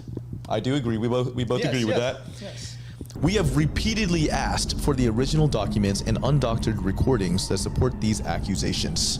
So yeah, isn't that funny? Didn't we try to get the evidence over to you guys? Yeah, did I remember that time when I had all the evidence in my hand and I walked into the store and I just said, hey, here's all the evidence. I'm not judging you. Let's figure this out. And what did they do? Can we have like a clip like playing right now? Yeah, let's roll the clip. I'm going to play it safe here again in this video, not show any of those clips because they were recorded through like the glasses and stuff. But if you want to see it, I highly recommend going to Reckless Ben's channel to support him for this super thorough investigation. But they do have irrefutable proof that they did just take the full brass tacks evidence. No nonsense. No horse hockey, just the actual cold hard facts. They did take it to them. They did nothing with it. Also, I don't know what they mean by undoctored recordings. Like, it is just the recordings that they put in the video. Like, it's, I don't really see where they could have, like, fudged anything. And again, they did actively try to just present all of the evidence to get it solved, because the mission was to just get him his Legos back or what he's entitled to. And they didn't want to play ball with it. Instead, at every opportunity, they tried to have them arrested, trespassing them, claiming harassment. And they did actively work to try and get the law enforcement to throw them in the handcuffs and take them to the slammer. They tried all of the proper avenues of just presenting the evidence and delivering the evidence to corporate and to the people in charge. But they refused it. They denied it. They lied. So what else are they going to do? Well, this. Making a public spectacle out of it, putting it on everyone's radar, because this is a public service that they're doing here. Bricks and Minifigs seems to be an extremely shady corporation that no person should be dealing with. They seem to be doing some very under-the-table type shit that's very fucking odd, that it potentially was them stealing multiple hundreds of thousands of dollars worth of Legos from at least Brian, but who knows, maybe others as well that just weren't able to get enough eyes on it like Brian and Ben were able to in this case. Who's to say? So them talking about it and presenting all of this is important to consumers out there who might have considered doing business with this company. And now, thanks to this investigation, they know, let's pump the brakes. Maybe we should steer clear of Bricks and Minifigs. We were the ones that refused to give them the evidence. It makes no sense. They literally go, we have repeatedly asked. Okay, that's bullshit. Selective social media posts and investigative style videos are not a substitute for the complete records and legal agreements that govern the rights of all involved parties. Okay, let's put all the evidence right here. We got the consignment deal. We got the full inventory list that the Bricks and Minifigs store made that shows which sets were sold, which sets are still in the store, and which sets Brian has not been paid for. This was an inventory list made by the store. Here's the security camera footage of corporate knowing there was a consignment deal. Here's all the metadata time-stamped pictures of the sets that were still in the store when the owner got kicked out. I've printed all of this proof out and tried to give it to them. They did have the whole kit and caboodle here. This should have been something that never got to this point, never escalated to this point at all. And again, in that footage, the security camera footage, he himself calls out that, yeah, they're taking on the consignments when they take over. But again, maybe he doesn't have the authority to do so, but still, they shouldn't have this inventory then, and they should have no problem giving it back. And them in their statement saying, we've repeatedly requested you give us just the real stuff, not just some fucking bogus YouTube video. Ugh, the actual, fucking evidence here. And they have proven that they repeatedly did try to. The corporation here was never receptive to it. They never took it. They never wanted to deal with it. Instead, they were more interested in just trying to have them arrested and silenced and bullied using litigious threats. So this is just a complete fucking lie here in their statement about, like, we asked for it, but you just wanted to make a YouTube video. That's just not true. They did try. If a legitimate claim exists, there are established legal and dispute resolution processes to handle it fairly. Attempting to force a business outcome through public pressure, especially on unrelated stores and employees, is not a productive or fair path forward. Basically what they're saying is, let's figure this out the legal way.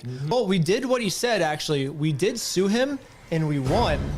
And then they didn't like the legal way. Bricks and Minifigs was the one who didn't want to do it the legal way. Do you know why? Because when they won, and they did win, in small claims court, they did win. They took it the legal way. Also, from the very beginning, they were trying to provide the evidence to just get this solved. It was Bricks and Minifigs that didn't want to play ball. So they did eventually take it the legal way. They went to small claims court. They didn't go to like the extremely expensive one like Bricks and Minifigs wanted them to, because what Bricks and Minifigs wanted to do was bleed them dry through a long, drawn-out process to just drain them of resources.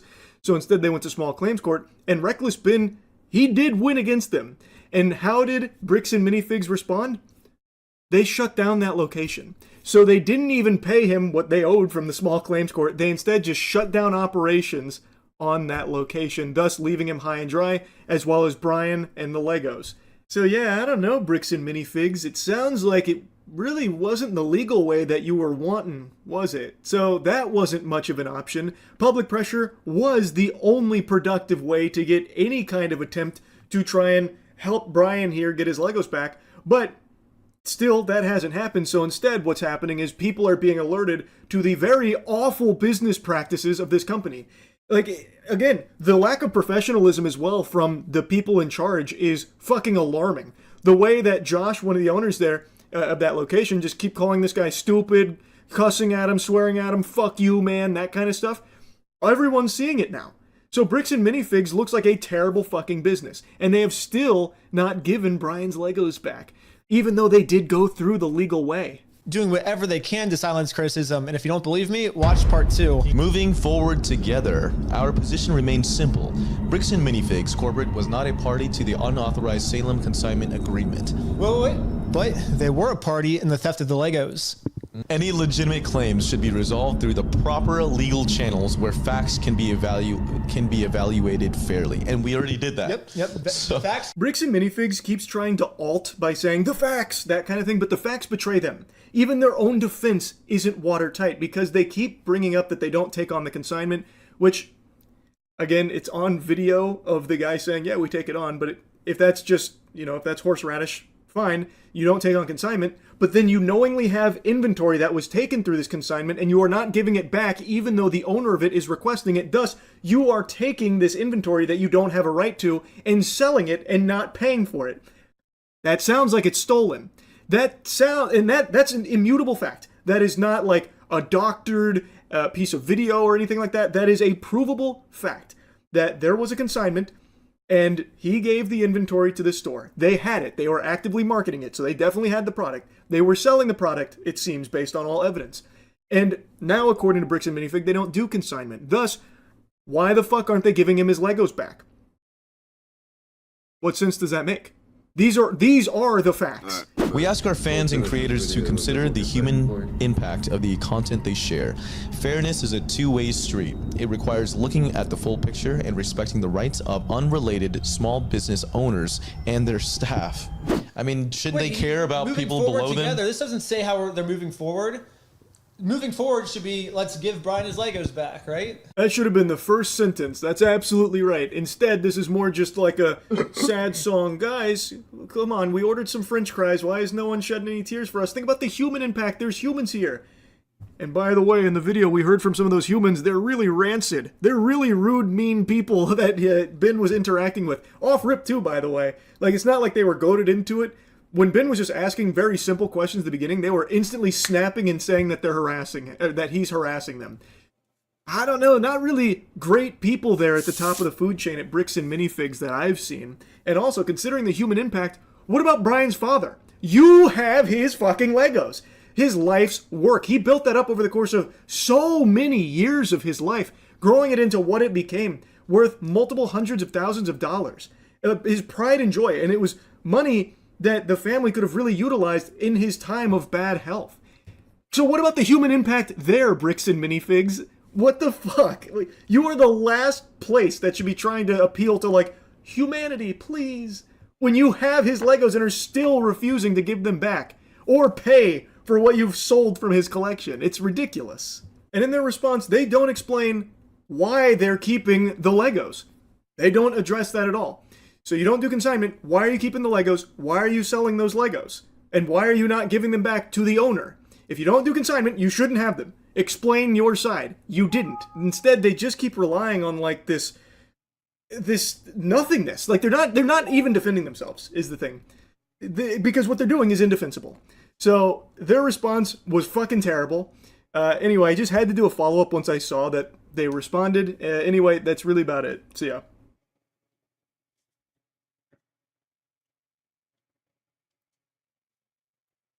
Actually, hold on.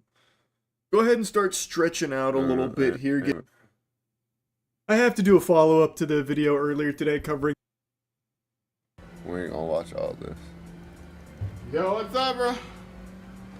Wait, is this that new... What is the most dangerous thing to be around? A bomb? The elephant's foot in Chernobyl? Your dad when he's been drinking? The real answer, the correct answer, might surprise you. It's Pokemon cards.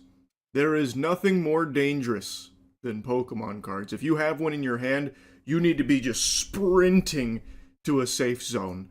Or get yourself in a shelter immediately, because at any moment, some greasy, disgusting, unlovable worm might just come around and slit your throat to get his hands on it. And if you have a shop with a lot of Pokemon cards, Lord have mercy on your soul. Because you already know that shit's getting violently broken into at some point. It's happening every day. I've covered a lot of these. It hasn't stopped. I just made a video clowning on more scalpers 2 days ago, and I just wanted to give you an update that there are also still scalpers that are actively breaking into shops to steal Pokemon cards. That hasn't slowed down either. Perhaps the best way to understand what happened Thursday morning is to watch it yourself. This is security video from Collection Realm, a collector's shop in Lake Park. And investigators say that's 33-year-old Clayton Warren of West Palm Beach hurling a rock at the glass window in front multiple times. It's hurricane impact glass, so it stayed solid, but the store owner tells me Warren did not give up. Noodle Arms here absolutely should have given up, though. This is pathetic. It's about what you'd expect from a Pokemon thief. He brings in this special rock that's clearly not native to the area. He literally busts this one in himself. He brought this big rock that he can hardly lift with one hand and just at the glass. So even if it wasn't hurricane glass, if this was just normal glass, it probably still wouldn't have broken. This guy's got no elbow grease to put behind it. He has not given it the beans. He doesn't have the mustard required to even throw this rock. He looks like such a pathetic, wimpy bitch. And he went home or wherever he went, came back about an hour and a half with a chainsaw. Yep. a chainsaw, and there's video of that too. Warren has more success here and is eventually able to carve out a hole in the glass. Video from inside the store shows Warren crawling through that hole with 2 bags, and then he gets to work. And just kind of walks. Goofball runs home to find some tools to break in through the glass here. And after an hour and a half, he comes back with a chainsaw. I was half expecting him to come back with like a stick of dynamite and a plunger like Wile E. Coyote. But he gets the chainsaw out and he carves like a little hole in the glass that he struggles to crawl through. If there was any justice, he would have cut the fuck out of his torso going through there, but unfortunately he doesn't. But that shot of him crawling through there from inside the shop, it looks like he's being born. Like he's coming through the birth canal here as he like slithers his way in. That's what it looks like when a scalper enters this world, I guess. Like he knew exactly where to go. Walk back here. Open the doors like he knew that we didn't have a lock on it, unfortunately. Back to the security video. You see Warren stuffing whatever he can in a bag before exiting through the same hole he came in. The good news is none of the glass was broken inside of the place, but they did indeed steal about between 10 to 15,000 in Pokemon cards. Now, obviously, even if he did have a lock on the displays, it still wasn't safe. Most of the time, these thieves come through and just blast the glass open with like a little hammer or something. But in this case, he was very polite, very well-mannered. Pinky out as he opened it up to steal and didn't break the glass, damaging the display. So that was nice of him. But I also have to wonder, if he did have a lock on it, would this guy have even been able to break this glass? We've already seen that he can't do it out front. He doesn't have the strength required to, like, break glass in general, I don't think. I'm pretty sure he would have broken his fist if he tried to punch it. I'm pretty sure his arm would have shattered if he went for, like, an elbow maneuver. And I don't know if he would have been able to think hard enough to go get the chainsaw again from outside. I bet he just would have walked away blushing and embarrassed and defeated if it was locked. I just don't... I feel like Clayton, in particular, just wouldn't have been able to get through that glass. I just have a hunch. It didn't take deputies long to find Warren. They say he was driving his mom's SUV that night. Not just that, Basilicata went back and found Warren had been at the store a few days earlier, shopped for a few hours. Warren now faces multiple felony charges. Basilicata says he's increasing his already strong security. Now, what I find interesting about that is they went back to the security camera footage and found evidence of this weenie being there prior, a few days prior, of just, I guess, loitering around for a couple hours, scoping it out and scheming. But he's also wearing the exact same clothes in the robbery as he was a few days ago, so this guy legitimately doesn't shower. Like, he actually doesn't even practice good hygiene. You should go to usecheeky.com right now to get the best soap in the world. Don't be like Clayton. But that had me giggling when they showed his picture there, and he is in the exact same attire as he was during the robbery. So over the course of those days, he must have just been sitting there stewing. How do I get my hands on the Pokemon cards? Coming up with the ultimate plan. He's like, Eureka! A rock. And then that failed.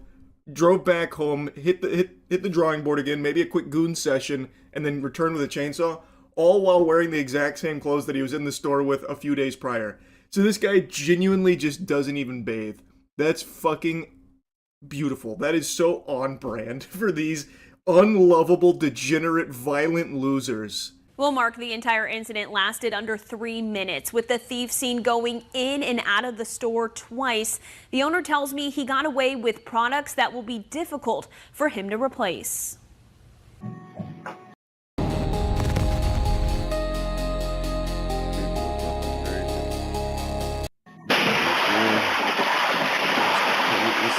The shock of this sledgehammer swing is still settling in for Fee Cow. Now in this case, Team Rocket's slimiest greaseball had no problem getting through the glass obstacle. He solved that puzzle, brought the equipment required, a little sledgehammer, gave it the old 1-2, popped it, and then he entered. And he is literally dripping with grease and sweat.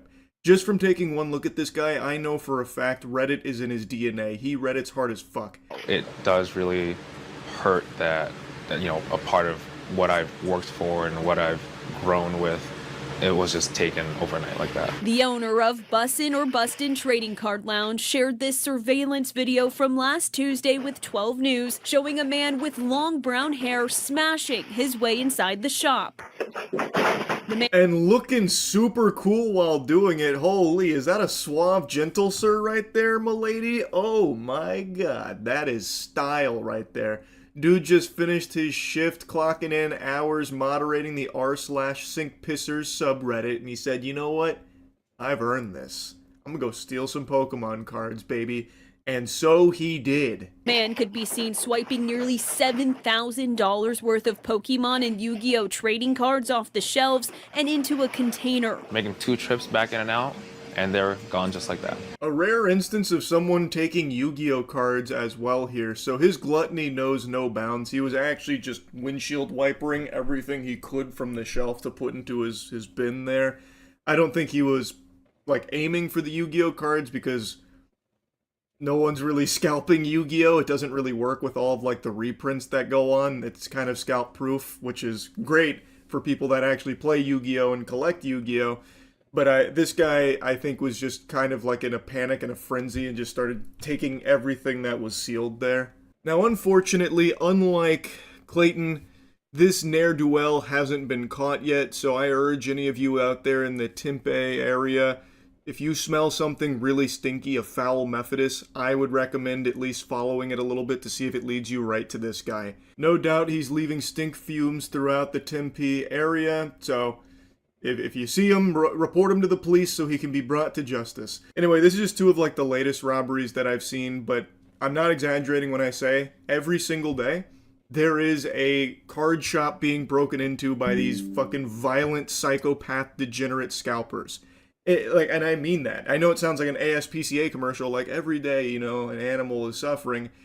And in this case, it is also true every day.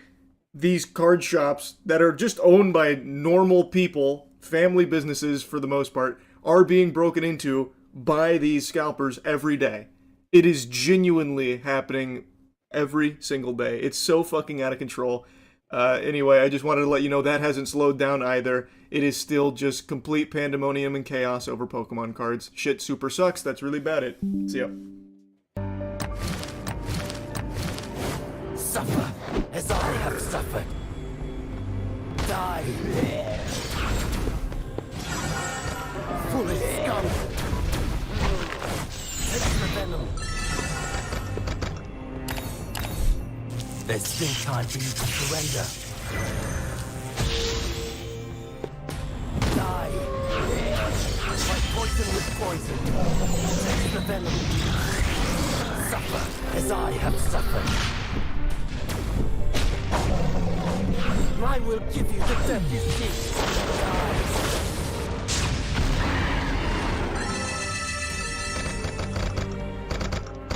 Die. Command the magic, conquer the realm.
Hold on, my bad, Jeff.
Hold on 1 second.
Alright. I had to understand the fuck I was watching for a second.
Where do I get the key?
That didn't take long at all.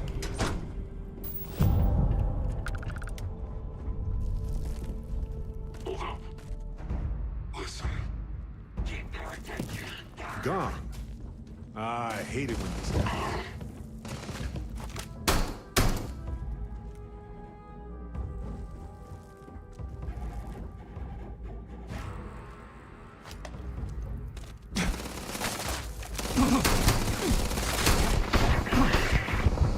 Oh God. Oh.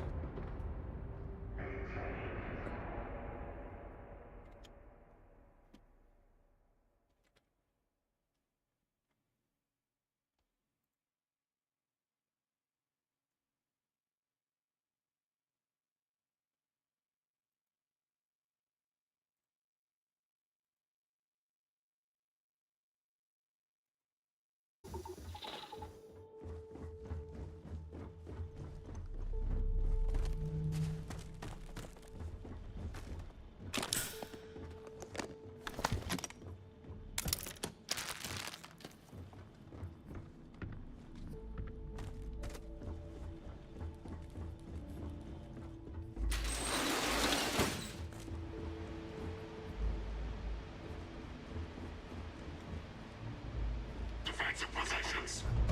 What was that?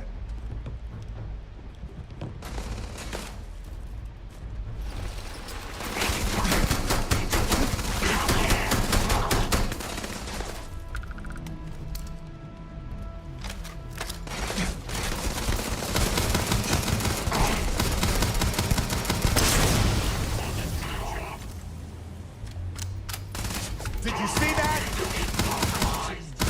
Sure. I've got some time to kill.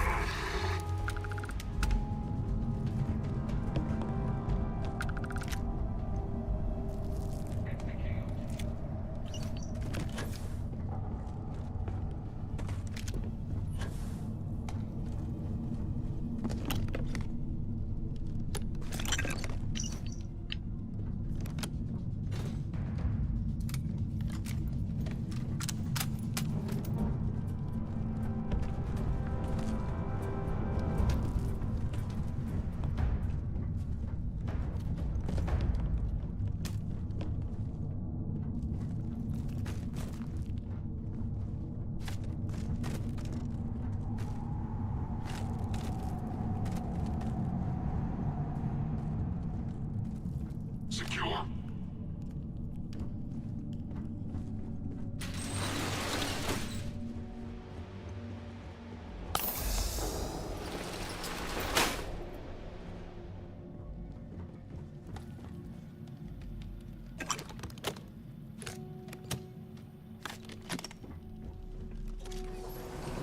Eliminate the enemy.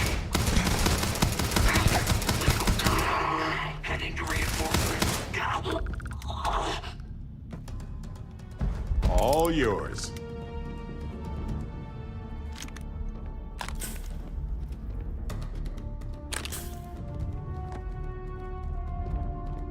Shut him down.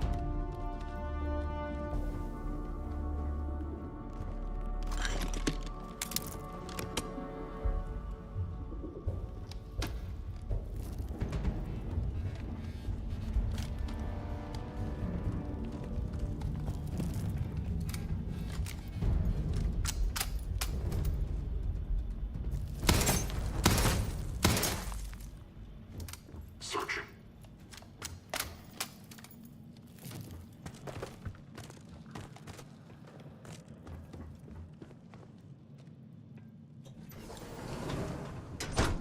Flush him out.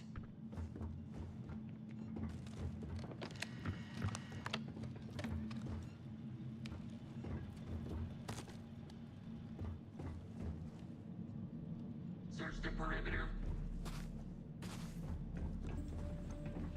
Stand down. Area secure.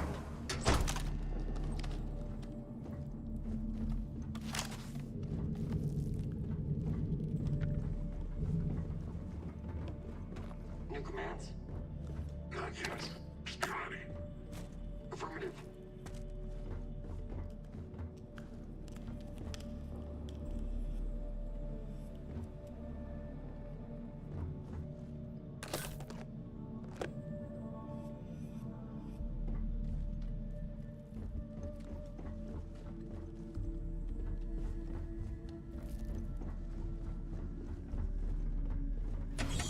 What the?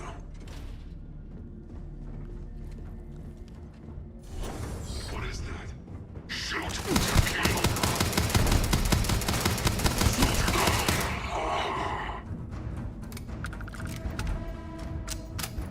That's the enemy.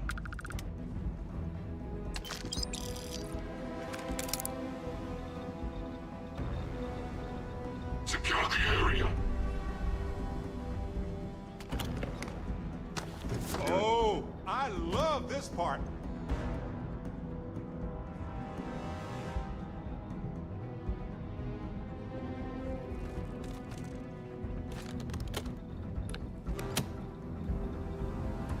Put him down.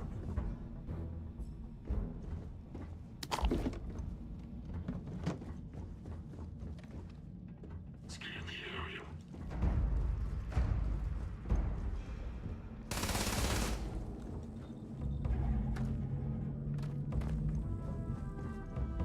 Didn't think this through, huh?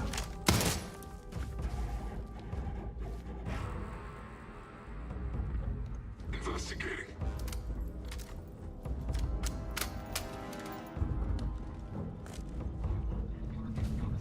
There's always on the target.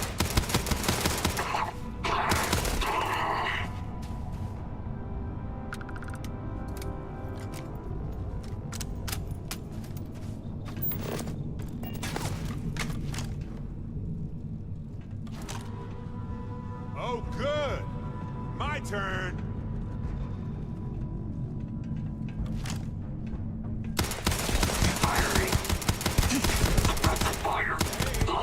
I'm waiting here. Seems clear. Well, back to business.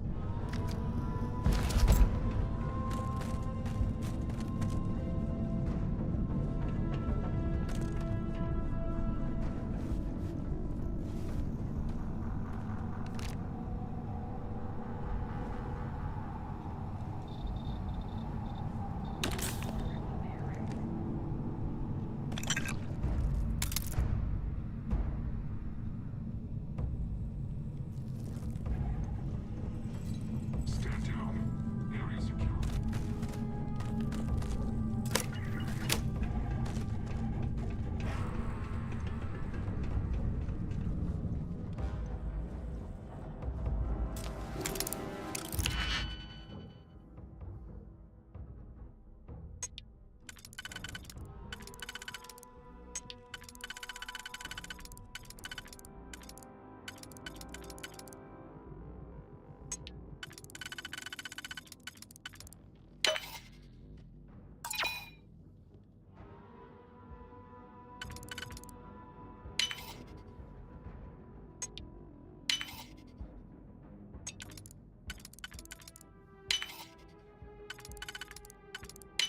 Always a pleasure watching you work.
What if we leave a few things here and make a second trip? Shut up, man.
Target reacquired.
May as well, right?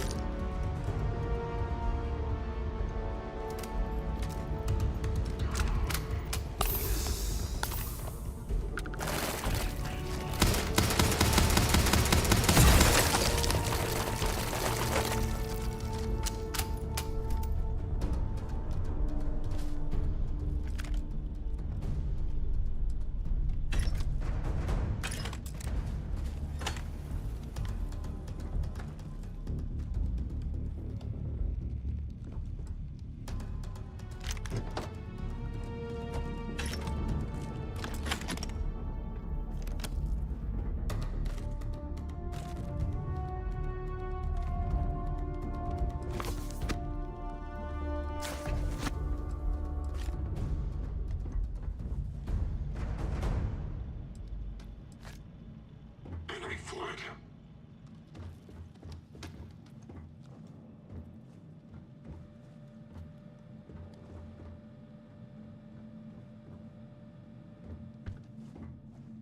Dusty. Dusty. Let's talk. What do you want, Barrett?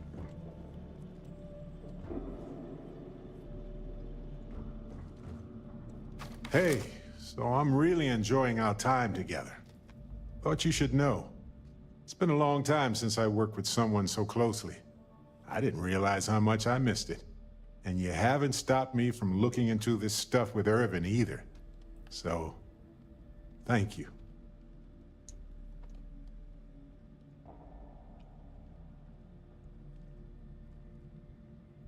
See, that's what makes you a good captain in my book. You're supportive. On that note, I do have some news about Irvin's case. So, I wanted to let you know that I heard back from my contact, and I think you'll want to hear this. They sent me a copy of some public records. It's interesting. There was a claim filed against Irvin, accusing him of damaging their investments. Looks like Irvin didn't even enter a plea.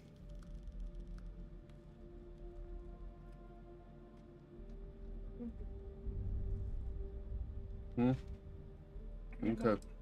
The Hephaestus Mining Corporation. Huh? And they also won the case.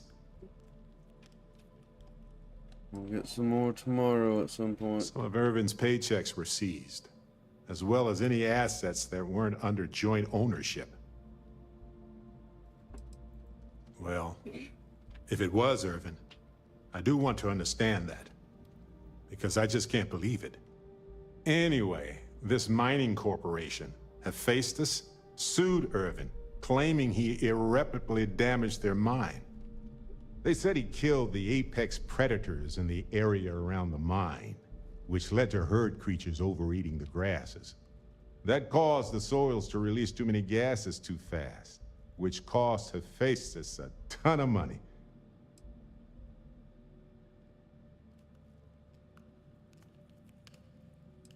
They claim the creature he killed was a critical hive species that caused a cascade effect when they were killed off. Irvin killed the equivalent of a queen bee, and the whole hive collapsed, basically.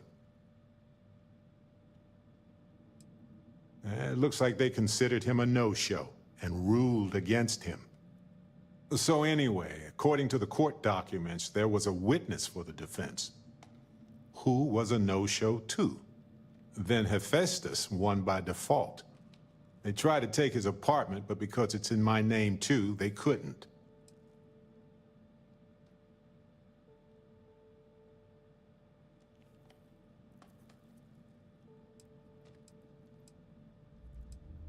They withdrew their testimony the morning of the trial. Said they had a sincere change of heart. Yes, they plan to stay in the same system for a while. I didn't know he bought it. Must have been a better deal than renting for the time he was there. Kinda. I had a mountain of back taxes to pay, and utilities, and repairs.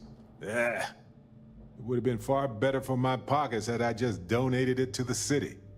But I'm glad I didn't. There may be clues there about his case. So here's what I was thinking. I can persuade my contact to keep digging a little bit more.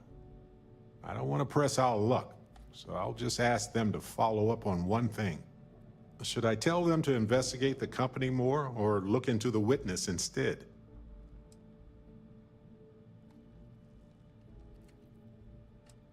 For that much money, they'll do it. You know, this investigation is time-consuming, but it's also pretty cathartic. And who knows? Maybe if we solve this case, it'll mean a better future for Gagarin. But that's thinking too far ahead. Anyway, Captain, thanks for checking in with me.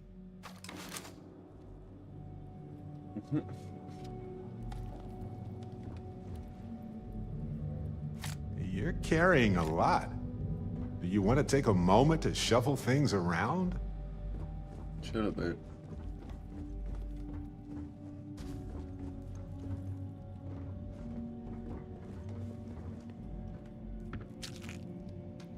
I don't know why I took the pill bottle.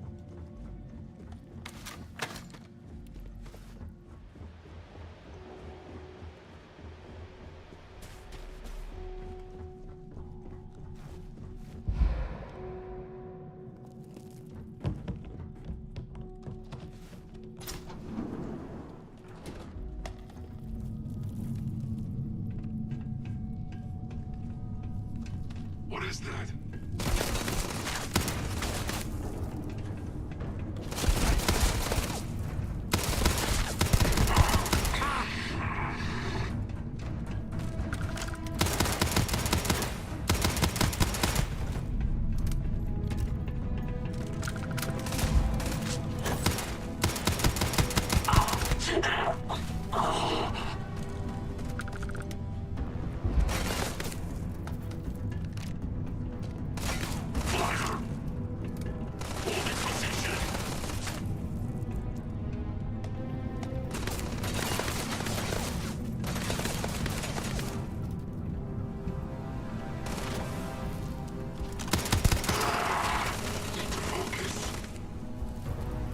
You aren't ready for this, but I am.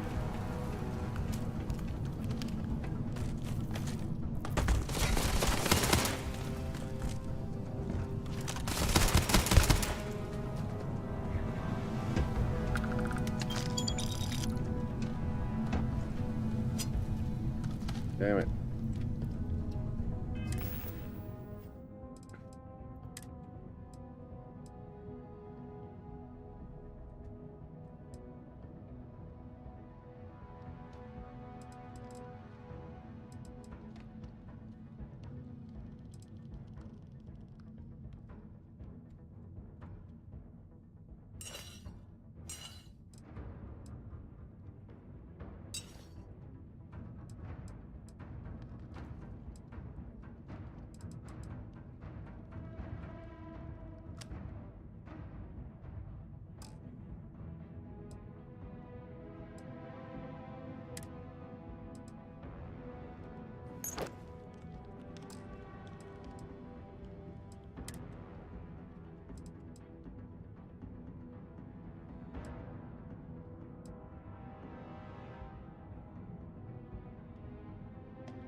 Fuck it.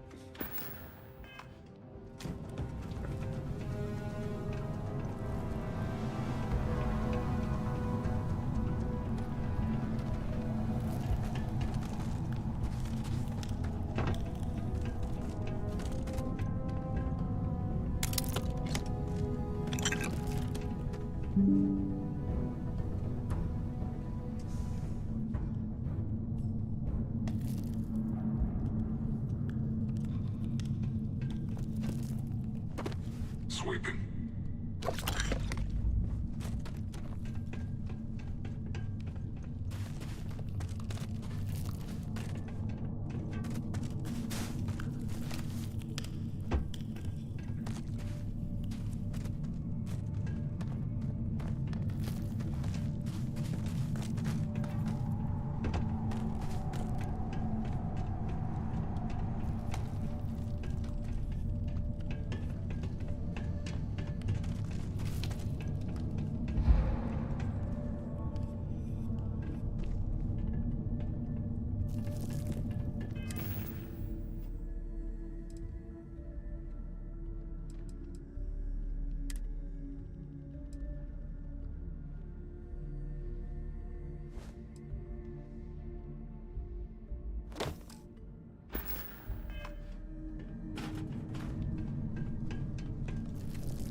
Place is like a fucking maze, man.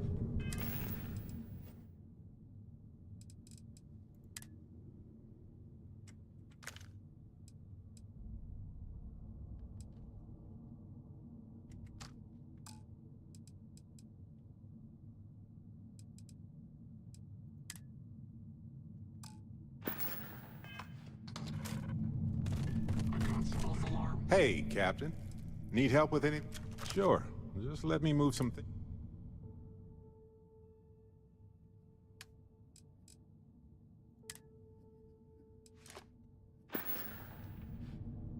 Well, okay then.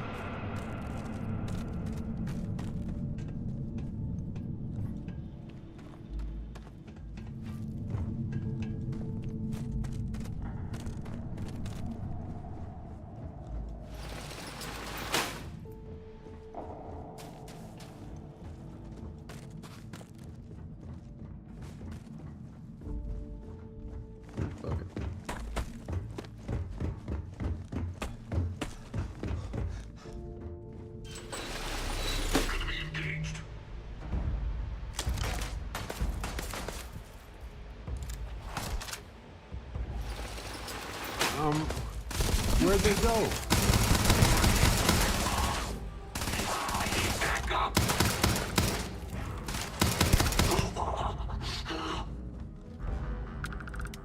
Find anything worth selling or using?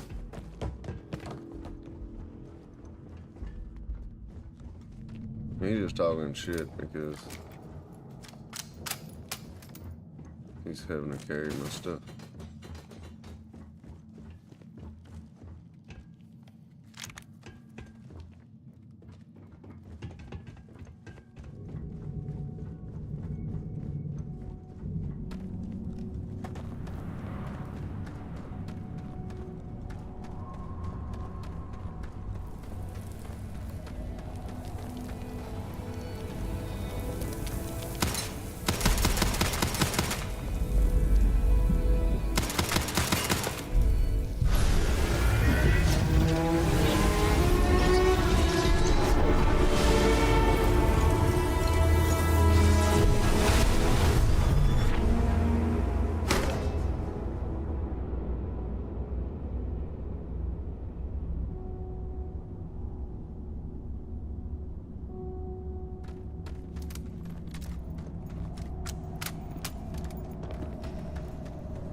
No.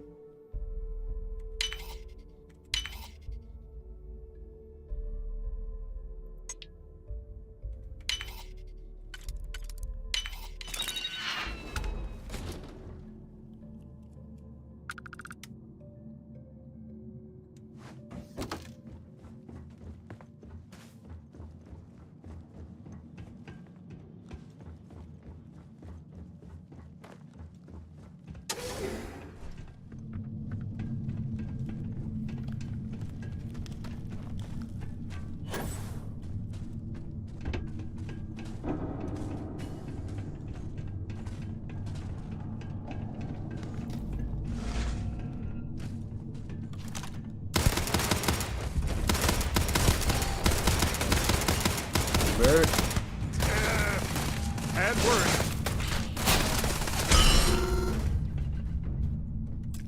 The fuck is that?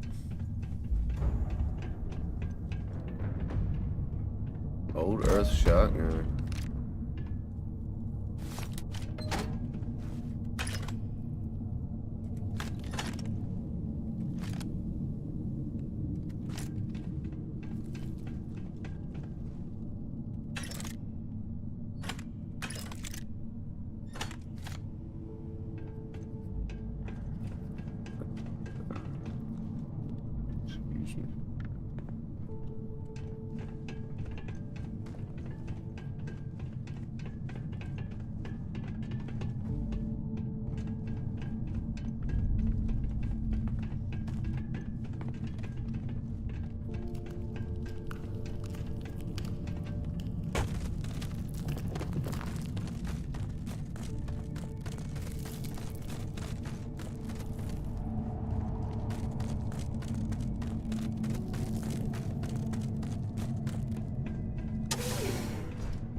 Oh, thank God we're out of it.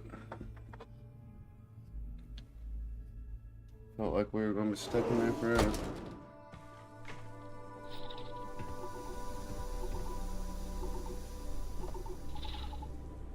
Where's my lighter?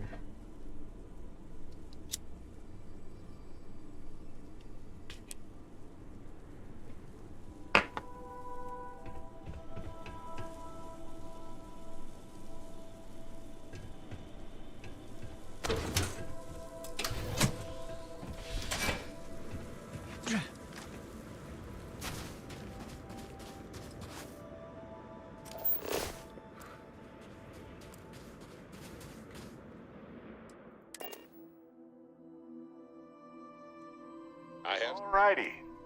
What's the plan, Captain?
Hey, how are you? Where'd you go, Barrett? Where'd it? Are you kidding me? That's some bullshit. It saves that, but it don't save my other Talk to plushie. me. Of course. I have room for that.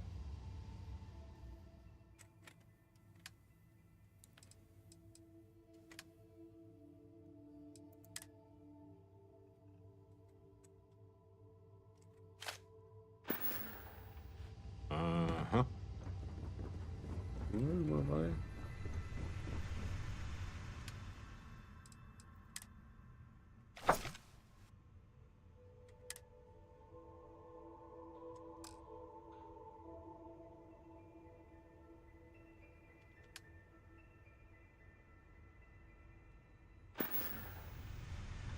Oh yeah, we're gonna have to sell some shit.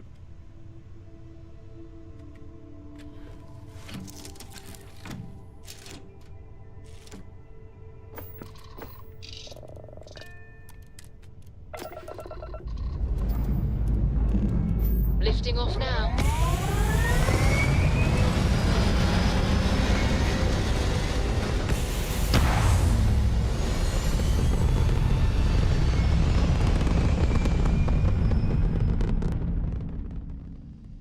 Retro's firing. Orbit stabilized.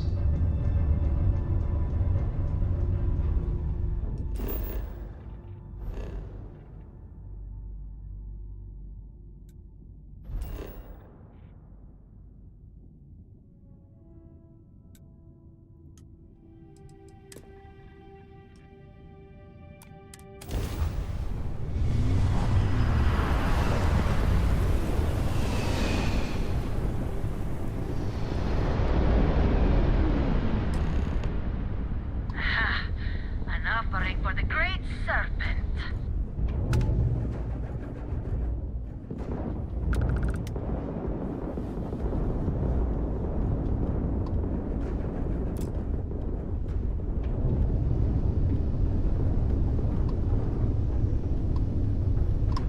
Heretic brute!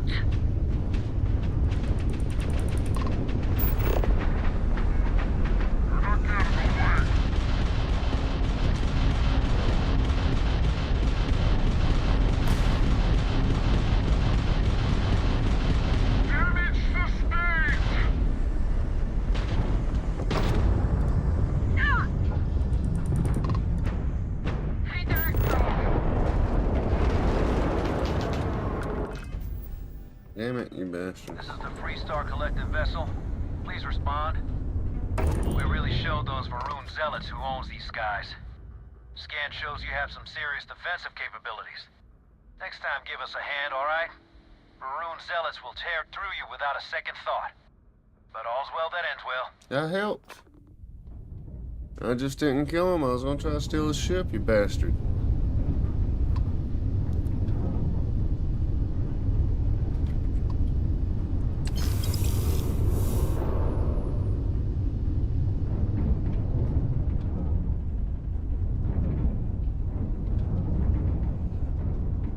Yeah, we're gonna have to. Definitely gonna have to sell some shit.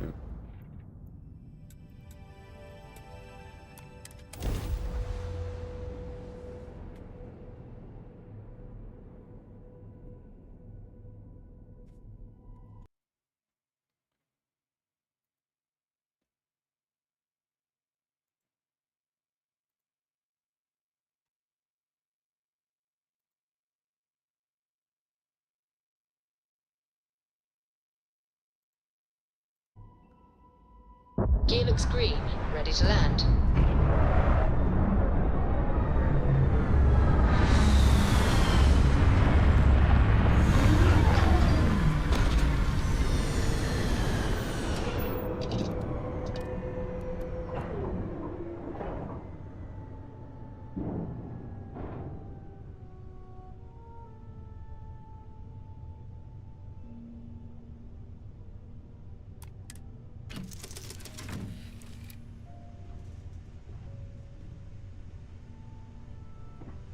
Can I help?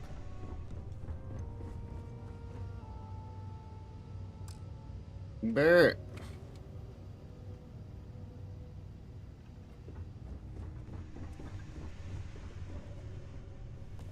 You know what? We're about to go to New Atlantis. I'm gonna go ahead and sell shit.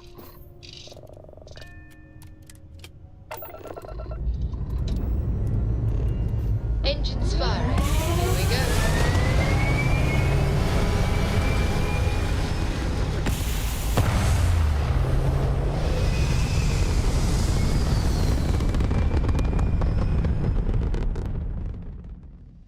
Achieving orbit now.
Drive spinning This down. is United Systems Colonies green. space. Maintain current course while we scan for contraband. Wow, quick. And complete. Enjoy your stay in The New eye Atlantis. is not where I meant to go.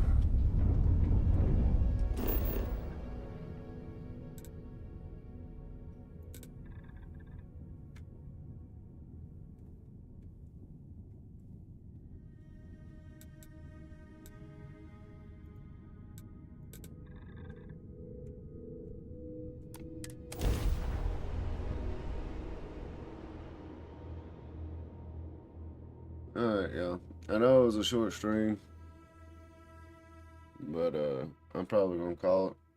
I'll be live longer tomorrow, or at least I should be. If not, I'll at least the be crowds live of New earlier Atlantis than I don't make was me today. uncomfortable exactly. But all I'm gonna do is pretty much sell my shit on here, and then I'm probably gonna hop off and lay down. Hope fucking get paid tomorrow so I can fucking eat. But yeah, I'm getting a headache from not eating, so I'm gonna go lay down. Hopefully pass the fuck out. And I will see you guys at some point tomorrow. Y'all have a good one, everybody. Peace.